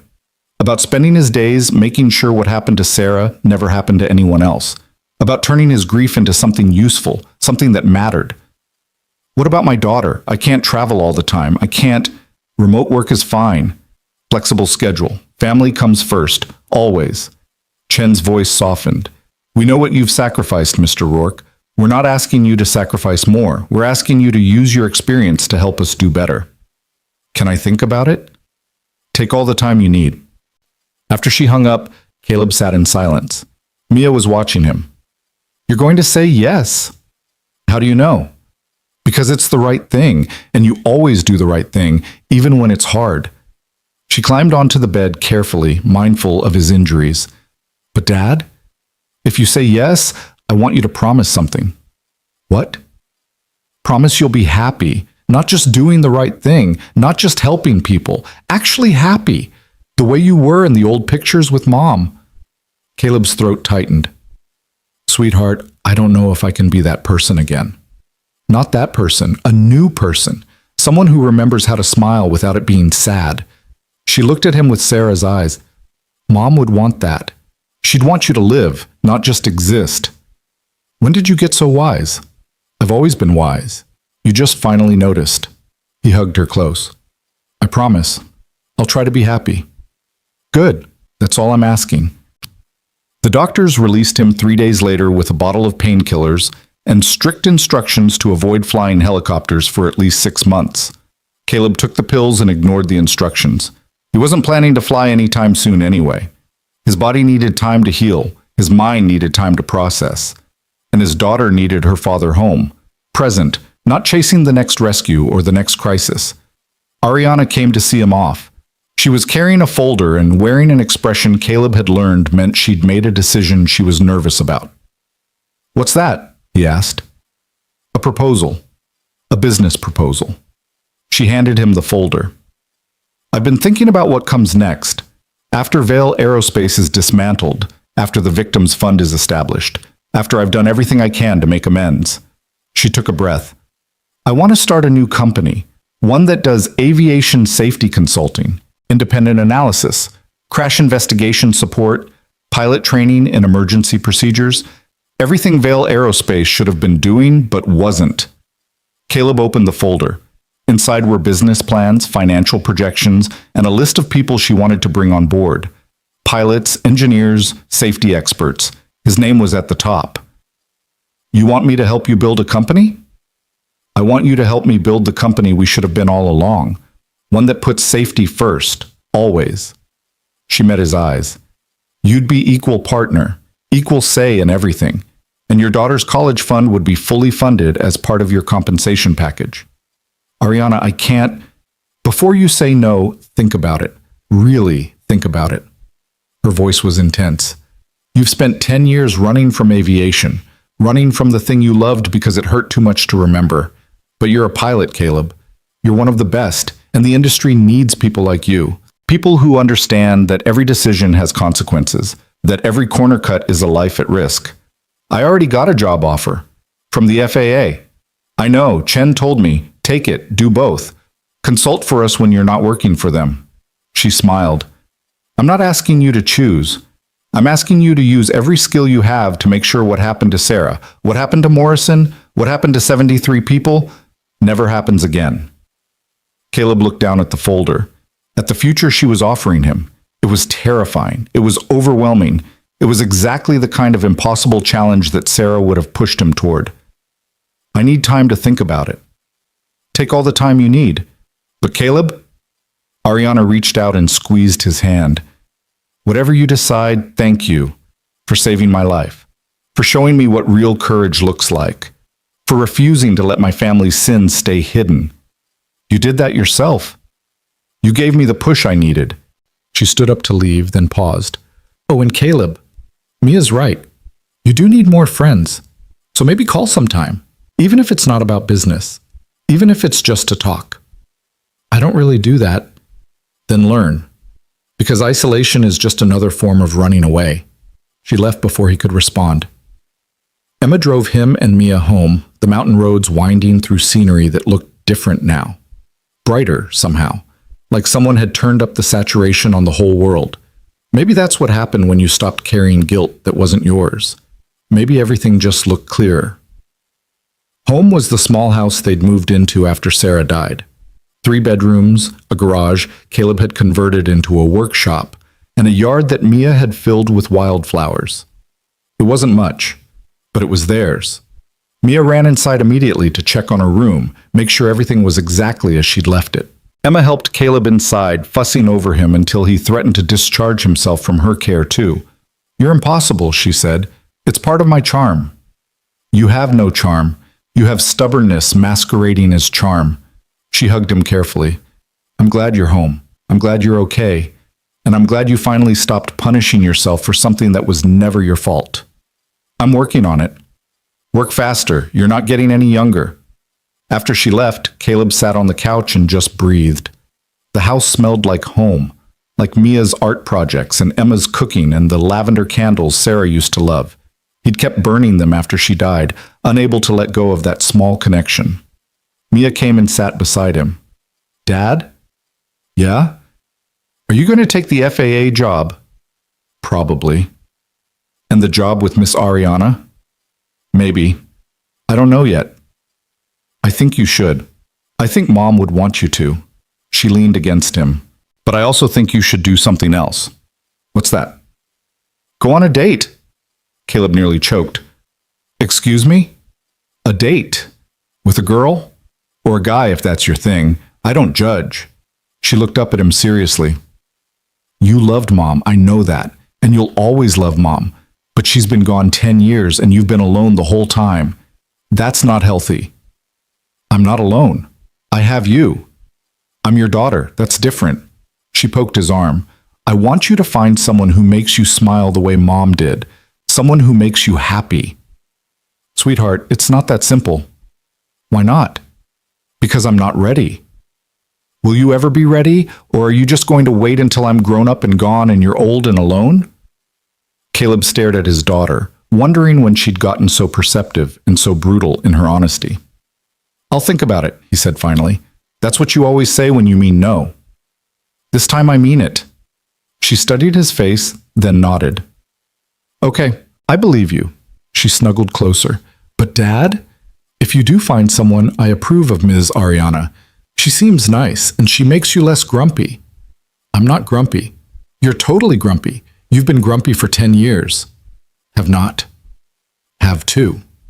They argued about it until Mia fell asleep against his shoulder, and Caleb sat in the quiet house thinking about futures he'd never let himself imagine, about jobs that mattered, about friendships that could become something more, about the possibility that maybe, just maybe, surviving wasn't the same as living.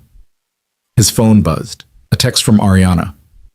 Forgot to tell you, Morrison's being released tomorrow. He wants to meet you. Say thank you properly. Would you come? Caleb looked at Mia, sleeping peacefully. At the house that had been his refuge and his prison.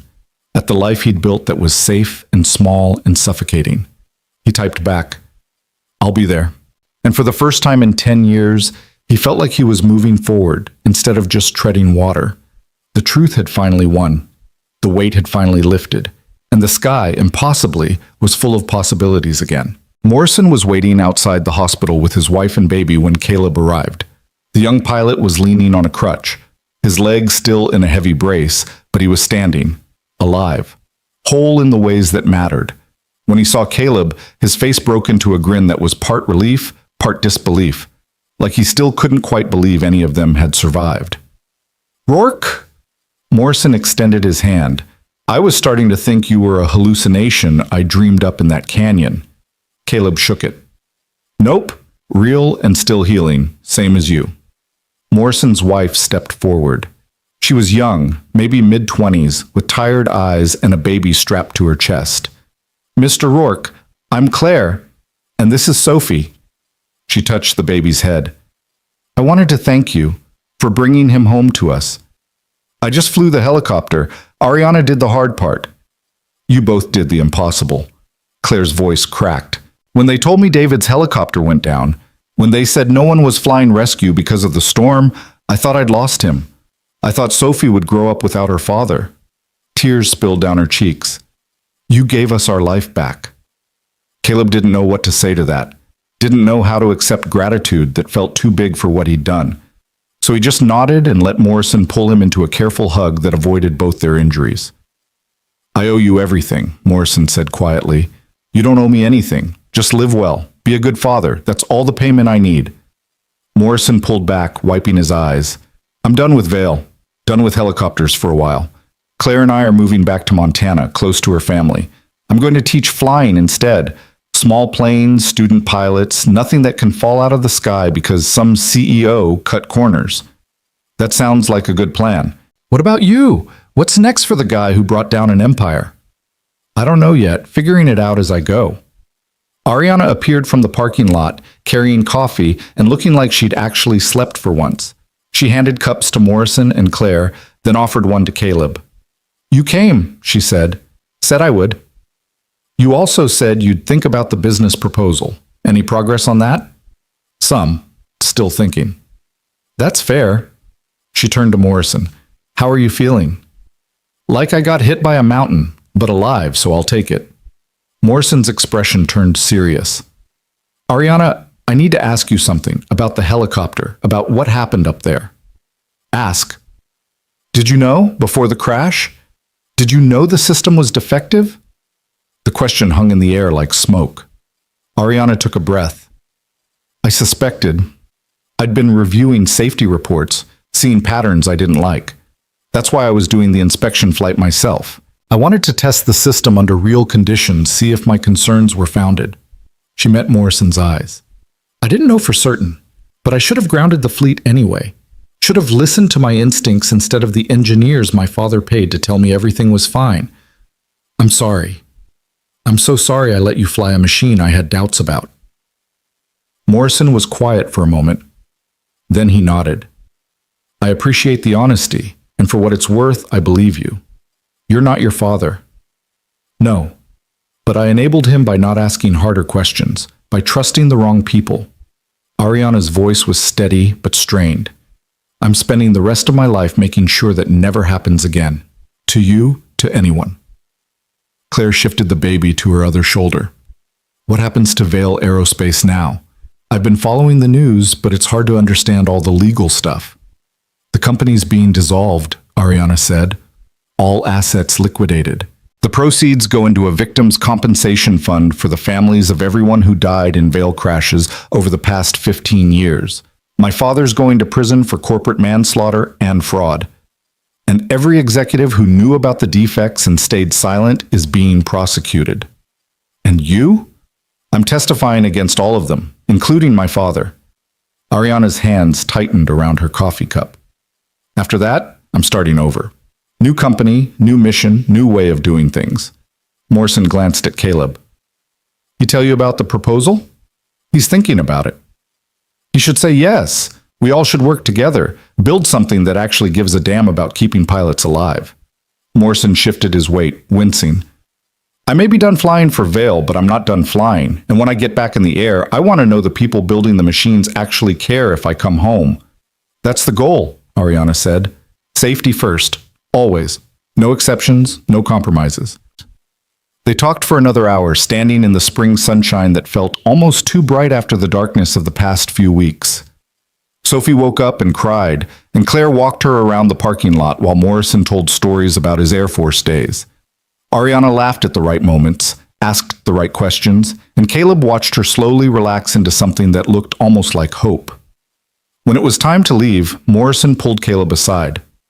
"Can I give you some advice? Do I have a choice?" "Not really." Morrison grinned. "Stop punishing yourself. For Sarah, for the decade you lost, for all of it. You're one of the good ones, Rourke. You deserve to be happy. So find something or someone that makes you happy and hold on to it." "You sound like my daughter." "Then your daughter's smart." Morrison clapped him on the shoulder. "Take the job. Work with Ariana. Build something that matters. And maybe, while you're at it, let yourself live again." Caleb drove home with Morrison's words echoing in his head. The house was quiet when he got back. Mia was at school. Emma was at work.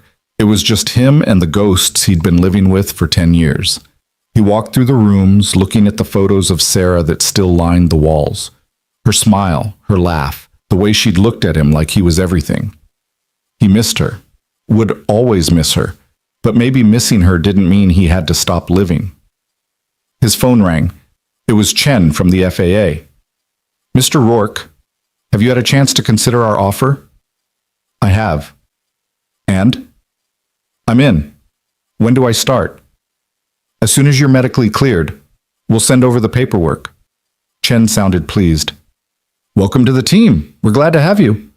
After he hung up, Caleb sat down and pulled out the folder Ariana had given him, the business proposal for the new aviation safety company. He read through it carefully this time, paying attention to the details, the mission statement, the commitment to transparency and accountability. It was everything Vail Aerospace should have been. He picked up his phone and texted Ariana. "I'm in for your company too. Let's build something that keeps people alive."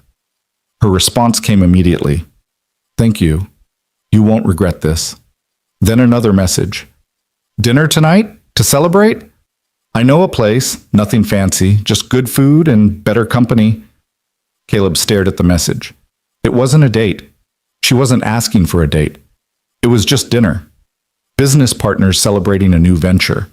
Completely professional, completely innocent. Except it didn't feel innocent. It felt like possibility. He thought about Mia's words, about Morrison's advice, about Sarah and the way she'd always pushed him to be braver than he thought he could be. He typed back, "What time?" Spring turned into summer with the kind of swiftness that only happened when your life was actually moving forward instead of standing still. Caleb started with the FAA in June, consulting on crash investigations and safety protocols. The work was hard, often heartbreaking, but it mattered. Every report he wrote, every recommendation he made, was a chance to prevent the next tragedy. To make sure some other pilot didn't lose the person they loved because someone decided profit mattered more than safety. The lawsuits from Vail's remaining stakeholders were dismissed when the criminal evidence went public. Marcus Vail was sentenced to 20 years in federal prison. 3 executives got 10 years each. A dozen more took plea deals in exchange for testimony. The company that had once been worth billions was dismantled piece by piece, its assets sold off to fund compensation for the victims' families. Sarah's family received a settlement. So did the families of the 72 others who died in Vail crashes. It didn't bring anyone back. But it was acknowledgement. It was justice, imperfect and late, but real. Through it all, Ariana worked tirelessly to build something better. The new company was called Horizon Safety Group. The name was Caleb's suggestion. A horizon was possibility. A horizon was the future. And safety was the promise they made to every pilot, every passenger, every family that trusted them. They hired the best engineers, the ones who'd been silenced at Vail for raising concerns. They brought in independent consultants, former FAA investigators, pilots who'd survived crashes and understood viscerally what failure meant. And they built systems with redundancy and transparency, where every decision was documented, every concern was investigated, and cutting corners wasn't just discouraged, it was impossible. Caleb and Ariana worked together constantly, planning meetings, safety reviews, site visits to manufacturers. They argued about protocols and procedures, pushed each other to think harder and demand better, and slowly, carefully, became friends. It wasn't dramatic. There was no moment when everything changed. Just a gradual shifting of boundaries, a slow erosion of the walls Caleb had built around himself. Dinner after work became regular.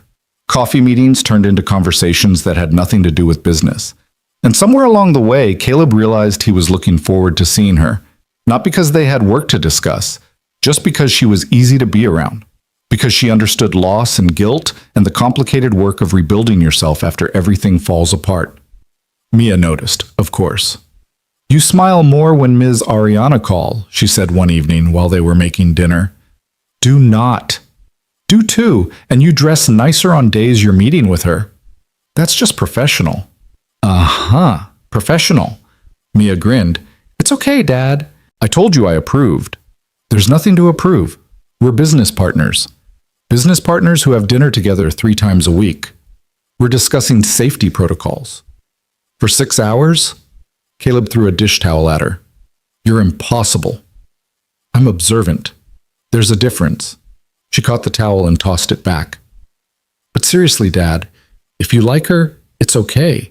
You're allowed to like someone. Mom would want you to." "How do you know what Mom would want?" "Because she loved you, and people who love someone want them to be happy, even after they're gone." Mia's voice was matter-of-fact. "Mom's been gone 10 years. That's most of my life. I barely remember her except through stories and pictures. But you remember everything, and you've been so sad for so long." She looked at him with eyes too old for 10. "You're less sad now, and I think Ms. Ariana is part of that." Caleb's throat tightened. "When did you get so wise?" "I've been wise forever." "You just finally started listening." The conversation he'd been avoiding happened in September. They were at a construction site, overseeing the build-out of Horizon's first dedicated testing facility. The building was going up fast, all steel and glass and clean lines, a hangar for prototypes, labs for component testing, offices for the growing team. It was real. It was happening. The dream they'd built in hospital rooms and late-night phone calls was becoming solid and tangible. Ariana stood at the edge of the site, looking at the steel framework against the sunset. Her broken arm had healed months ago, but she still rubbed it absently sometimes, like she was checking to make sure it was real. "I want to name it after her," she said quietly. Caleb came to stand beside her. "Name what?" "The first helicopter we certify. The one that passes every test, meets every standard, proves that we can do this right." She turned to look at him. "I want to call it the Sarah 1, if that's okay with you." Caleb felt something break open in his chest. "Ariana, she deserves to be remembered, not as a victim, but as the reason we're doing this. The reason we're refusing to compromise, refusing to cut corners, refusing to let profit matter more than lives." Ariana's eyes were bright. "Every pilot who flies that helicopter, every person who trusts us to keep them safe, they'll know her name. They'll know she mattered. It's too much. It's not enough. It'll never be enough. But it's what I can give." She reached out and took his hand. "Say yes, please." Caleb looked at their joined hands, at the woman who'd testified against her own father, who'd destroyed her family legacy because it was the right thing to do, who'd spent 6 months building something good from the ruins of something terrible. "Mia would love it," he said finally. "She barely remembers Sarah, but she'd love knowing her mom's name is on something that saves lives." "Then it's decided." Ariana squeezed his hand. "The Sarah 1, first of many." They stood there as the sun set, watching workers secure steel beams and lay foundations, building something that would last, something that would matter. "Can I ask you something?" Ariana said. "Sure. What are we doing?" "Building a safety testing facility?" "That's not what I mean." She turned to face him fully. "What are we doing, you and me? This thing between us that we both keep pretending is just business and friendship, when we both know it's more." Caleb's heart started hammering. "Ariana, I'm not asking for promises. I'm not asking for anything you're not ready to give. But I need to know if I'm imagining this. If it's just me hoping for something that isn't there, or if you feel it too." He could lie. Could say it was just friendship, just professional respect, just two people bound together by tragedy and obligation. Could keep the walls up, keep himself safe, keep the possibility of loss at bay. Or he could be brave. I feel it too, he said quietly. I've felt it since the hospital. Maybe before. I don't know. He took a breath. But I'm scared. I'm scared of betraying Sarah's memory. I'm scared of letting someone in and losing them again. I'm scared that if I'm happy, it means I've forgotten her. You'll never forget her, Ariana said. She's part of you, part of Mia, part of everything good about who you are. She stepped closer. But Caleb, you're allowed to have a future too. You're allowed to be happy. Sarah would want that for you. That's what everyone keeps saying. Because it's true. Ariana's voice was gentle. I'm not trying to replace her. I could never replace her. I'm just asking if maybe there's room for something new, something different, something that honors the past but doesn't live there. Caleb looked at her, really looked, at the woman who'd risked everything for the truth, who'd sat with him through depositions and testimony and the slow, painful work of justice, who made him laugh when he forgot how, who understood guilt and loss and the complicated math of moving forward. I don't know how to do this, he said. Neither do I. We'll figure it out together. She smiled. We're good at that. He kissed her there on the construction site, with workers whistling and the sun painting everything gold. It wasn't perfect. His ribs still hurt when he moved wrong. Her arm still ached when it rained. They were both broken in ways that would never fully heal, but they were alive. And alive meant possibility. When he pulled back, Ariana was crying. Okay? He asked. Better than okay. She laughed through the tears. I've wanted to do that for months. Why didn't you? Because you needed time. Because I didn't want to push. Because I was terrified you'd say no. She touched his face. I'm still terrified, honestly. This is all so new and fragile, and what if I mess it up? What if I'm not enough? What if... He kissed her again, softer this time. Stop overthinking, he said. Just be here. We'll figure out the rest. They held each other as the sun finished setting and the construction lights came on, illuminating the skeleton of what they were building. A facility, a company. A future that looked nothing like either of them had planned, but might be exactly what they needed. The opening ceremony happened in March, exactly 10 years after Sarah's death. The timing was intentional, a memorial and a beginning all at once. They'd invited everyone who mattered, the FAA officials who'd supported the investigation, the engineers who'd testified against Vail, the families of crash victims, Morrison and his wife and baby Sophie, now toddling around and getting into everything, and Mia, wearing a dress Sarah had bought her years ago that she'd finally grown into. The hangar was massive, big enough for 3 helicopters with room for testing equipment and observation platforms. The walls were lined with photos, the 73 people who'd died in Vail crashes, their names, their faces, the lives they'd lived. Sarah's photo was in the center, smiling that smile that used to light up Caleb's whole world. Ariana stood at a podium, looking out at the assembled crowd. She was wearing a simple black suit, her hair pulled back, her face composed, but her hands shaking slightly. 10 years ago, she began, my father's company made a choice. They chose profit over safety. They chose quarterly earnings over human lives. They chose to cover up defects rather than fix them. And 73 people died because of those choices. The crowd was silent. Among those 73 was Sarah Rourke, a flight nurse, a wife, a mother, a hero who spent her career saving lives and died because the people she trusted to keep her safe prioritized money over her safety. Ariana's voice strengthened. I can't bring her back. I can't undo the damage my family's company caused. But I can make sure it never happens again. She gestured to the hangar behind her. This facility represents a new way of doing things. Every helicopter tested here will meet the highest safety standards. Every component will be verified independently. Every concern will be investigated thoroughly. And every decision will be made with one question in mind. Would I trust this machine with the life of someone I love? Ariana looked at Caleb, then at Mia. Sarah Rourke died 10 years ago. But her legacy lives on in this building, in this work, in the commitment we're making today. Every pilot who flies a helicopter certified by Horizon Safety Group will owe their safety to her memory, to the standards she deserves, to the world she would have wanted us to build. She paused, composing herself. We're naming our first certified helicopter the Sarah 1. It's already in testing, and when it passes, and it will pass, it'll be the safest helicopter ever built, not just better than Vale, better than anything that's ever flown. Applause started, scattered at first, then building. Ariana raised her hand for quiet. But before we celebrate, I want to acknowledge the man who made this possible. Caleb Rourke lost his wife to my family's negligence.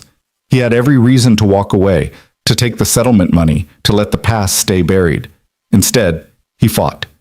He risked everything, his safety, his reputation, his life, to make sure the truth came out. And then he helped me build something better from the ruins. She looked directly at him. Caleb, would you join me? He wasn't expecting that, wasn't prepared, but Mia pushed him forward, and suddenly he was standing next to Ariana in front of everyone who'd been touched by Vale's failures. I don't have a speech, he said. Then just speak from the heart. Caleb looked out at the crowd, at the faces of people who'd lost loved ones, at Morrison, who owed his life to a storm rescue, at the engineers who'd found the courage to testify, at Mia, watching him with Sarah's eyes. 10 years ago, I lost my wife, he said quietly, and I spent a decade wondering why I survived when she didn't, wondering what I could have done differently, wondering if I deserved to be the one who walked away. His voice caught. The FAA investigation told me it wasn't my fault. Told me the system was defective, the crash was inevitable, I did everything right. But knowing something intellectually and feeling it in your bones are different things. I didn't feel innocent, I felt guilty. And that guilt almost destroyed me. He looked at Ariana. Then I pulled a woman out of a burning helicopter, and that woman turned out to be the daughter of the man who'd covered up the defects. And instead of protecting her family, instead of choosing the easy path, she chose the truth. She blew up her entire life because it was the right thing to do. Ariana's eyes were wet. She showed me that guilt and responsibility aren't the same thing, that surviving doesn't mean you don't deserve to live, that sometimes the only way to honor the past is to build a better future. Caleb's voice strengthened. So that's what we're doing here, building a future where no other pilot has to wonder if they could have saved their passenger, where no other child grows up without a parent because someone cut corners, where safety isn't negotiable. He turned to look at Sarah's photo on the wall. Sarah, if you're listening, I hope we're making you proud. I hope this place, these standards, this commitment to doing things right, I hope it means something. I hope it means your death wasn't meaningless. He wiped his eyes. And to everyone else who lost someone to Vale's failures, we see you. We remember them. And we promise to do better. Not just here, not just us, but everywhere. We're changing the industry. We're setting new standards, and we're making sure that your loved one's names stand for something real and lasting. The applause this time was thunderous. After the ceremony, people came up to shake his hand, to tell him thank you, to share their stories. Caleb listened to all of them. It was exhausting and emotional and necessary. These were the people Sarah had died with, the families that had been left behind. They deserved to be heard. When the crowd finally thinned, Mia appeared at his elbow. Good speech, Dad. Thanks, sweetheart. I think Mom heard it, wherever she is. Yeah, me too. They walked through the hangar together, past the photos, past the testing equipment, past the prototype of the Sarah 1 sitting in the center bay. It was beautiful, sleek and modern with safety features built into every system. Redundant controls, multiple backup protocols, fail-safes that would have saved Sarah's life. Can I ask you something? Mia said. Always.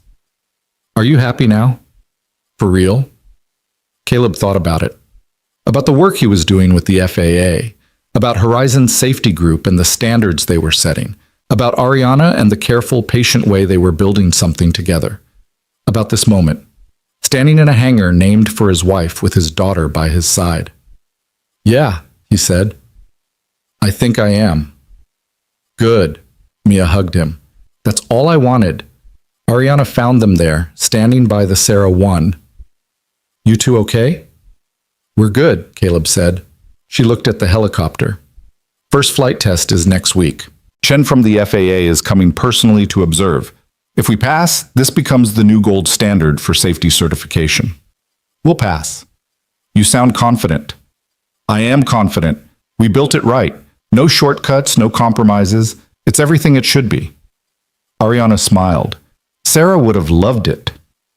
She would have loved all of this. The facility, the mission, the idea that her death led to something good.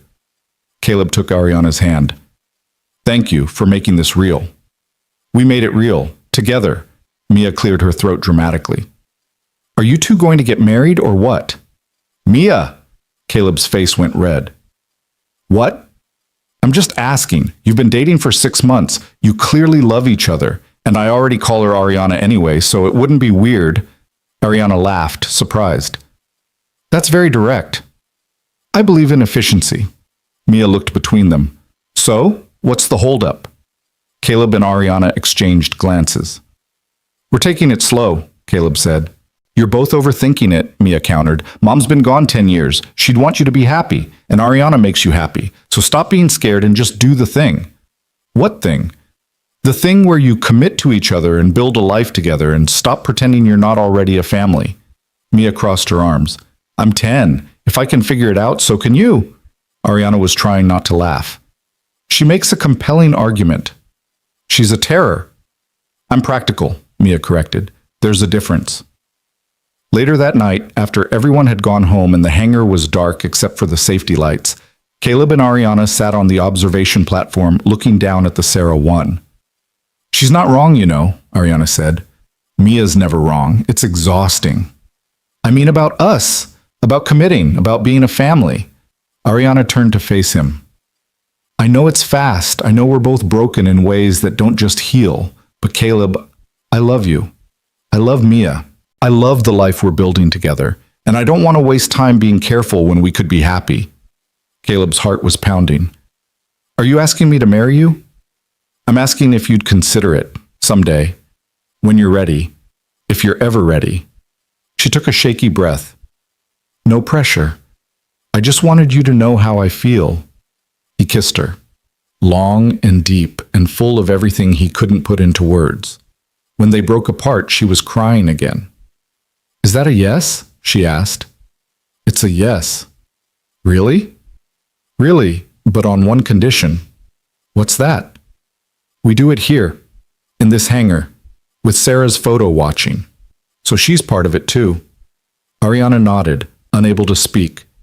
They sat together in the dark, holding hands, watching the helicopter that would carry Sarah's name into the sky.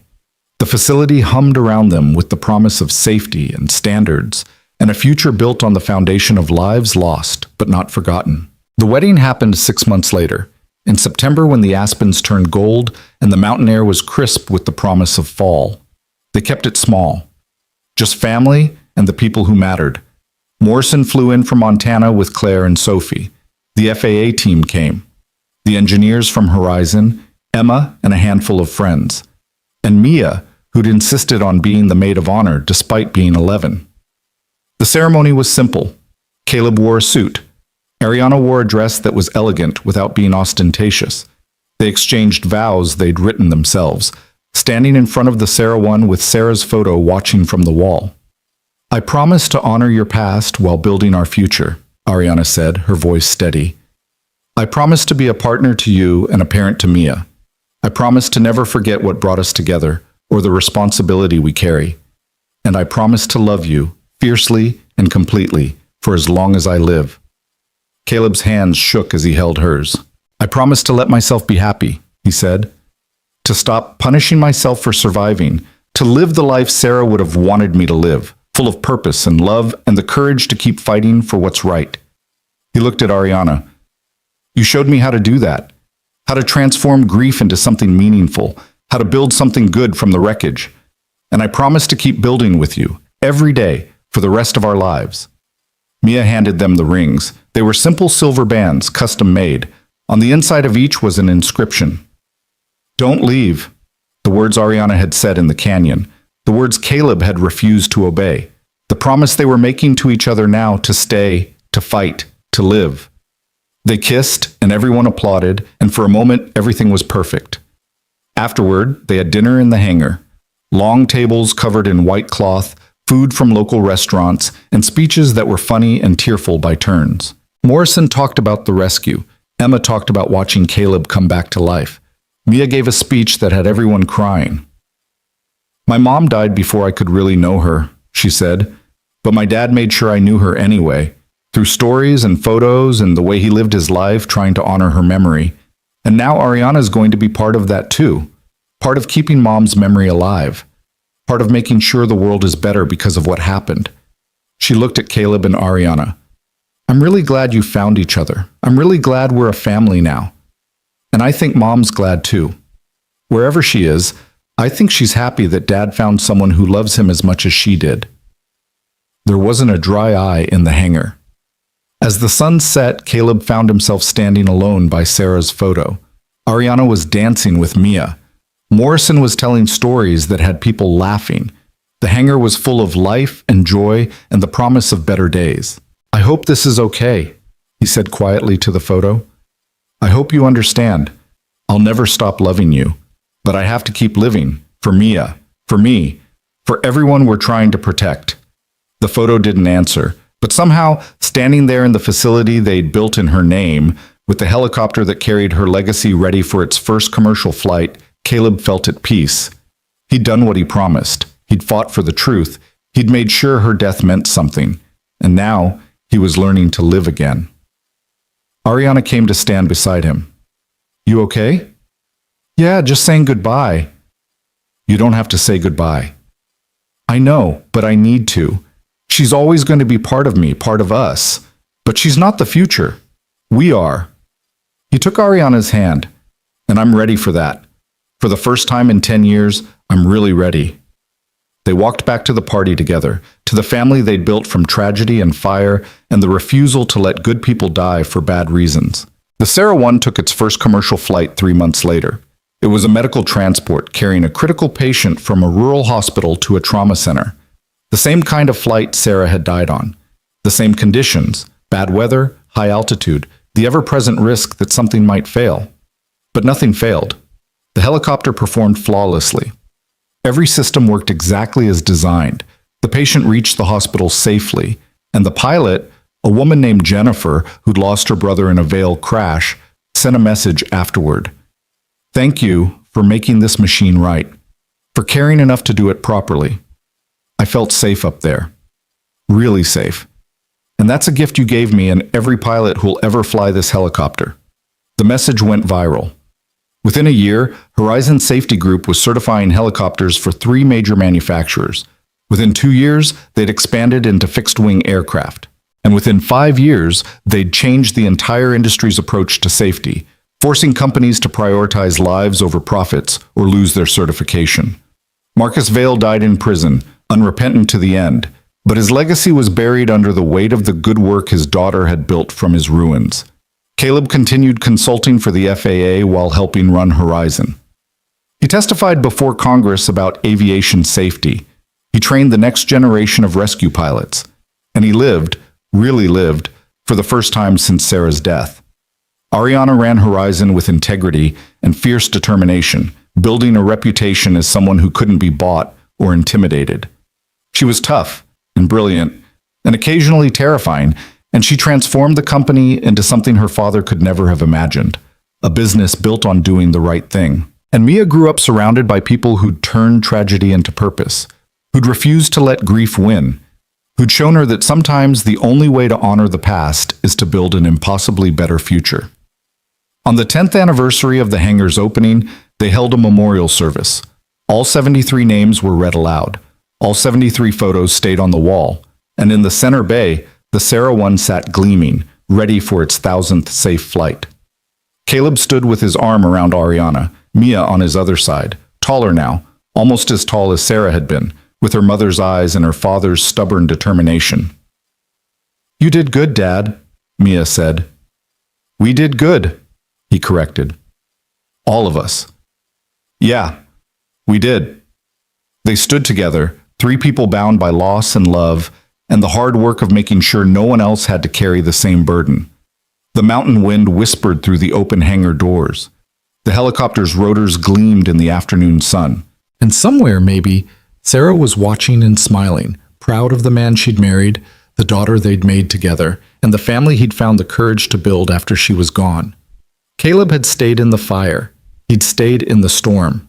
And he'd stayed in life when every instinct told him to retreat into grief and guilt and the safety of standing still. It was enough. It was more than enough. It was everything.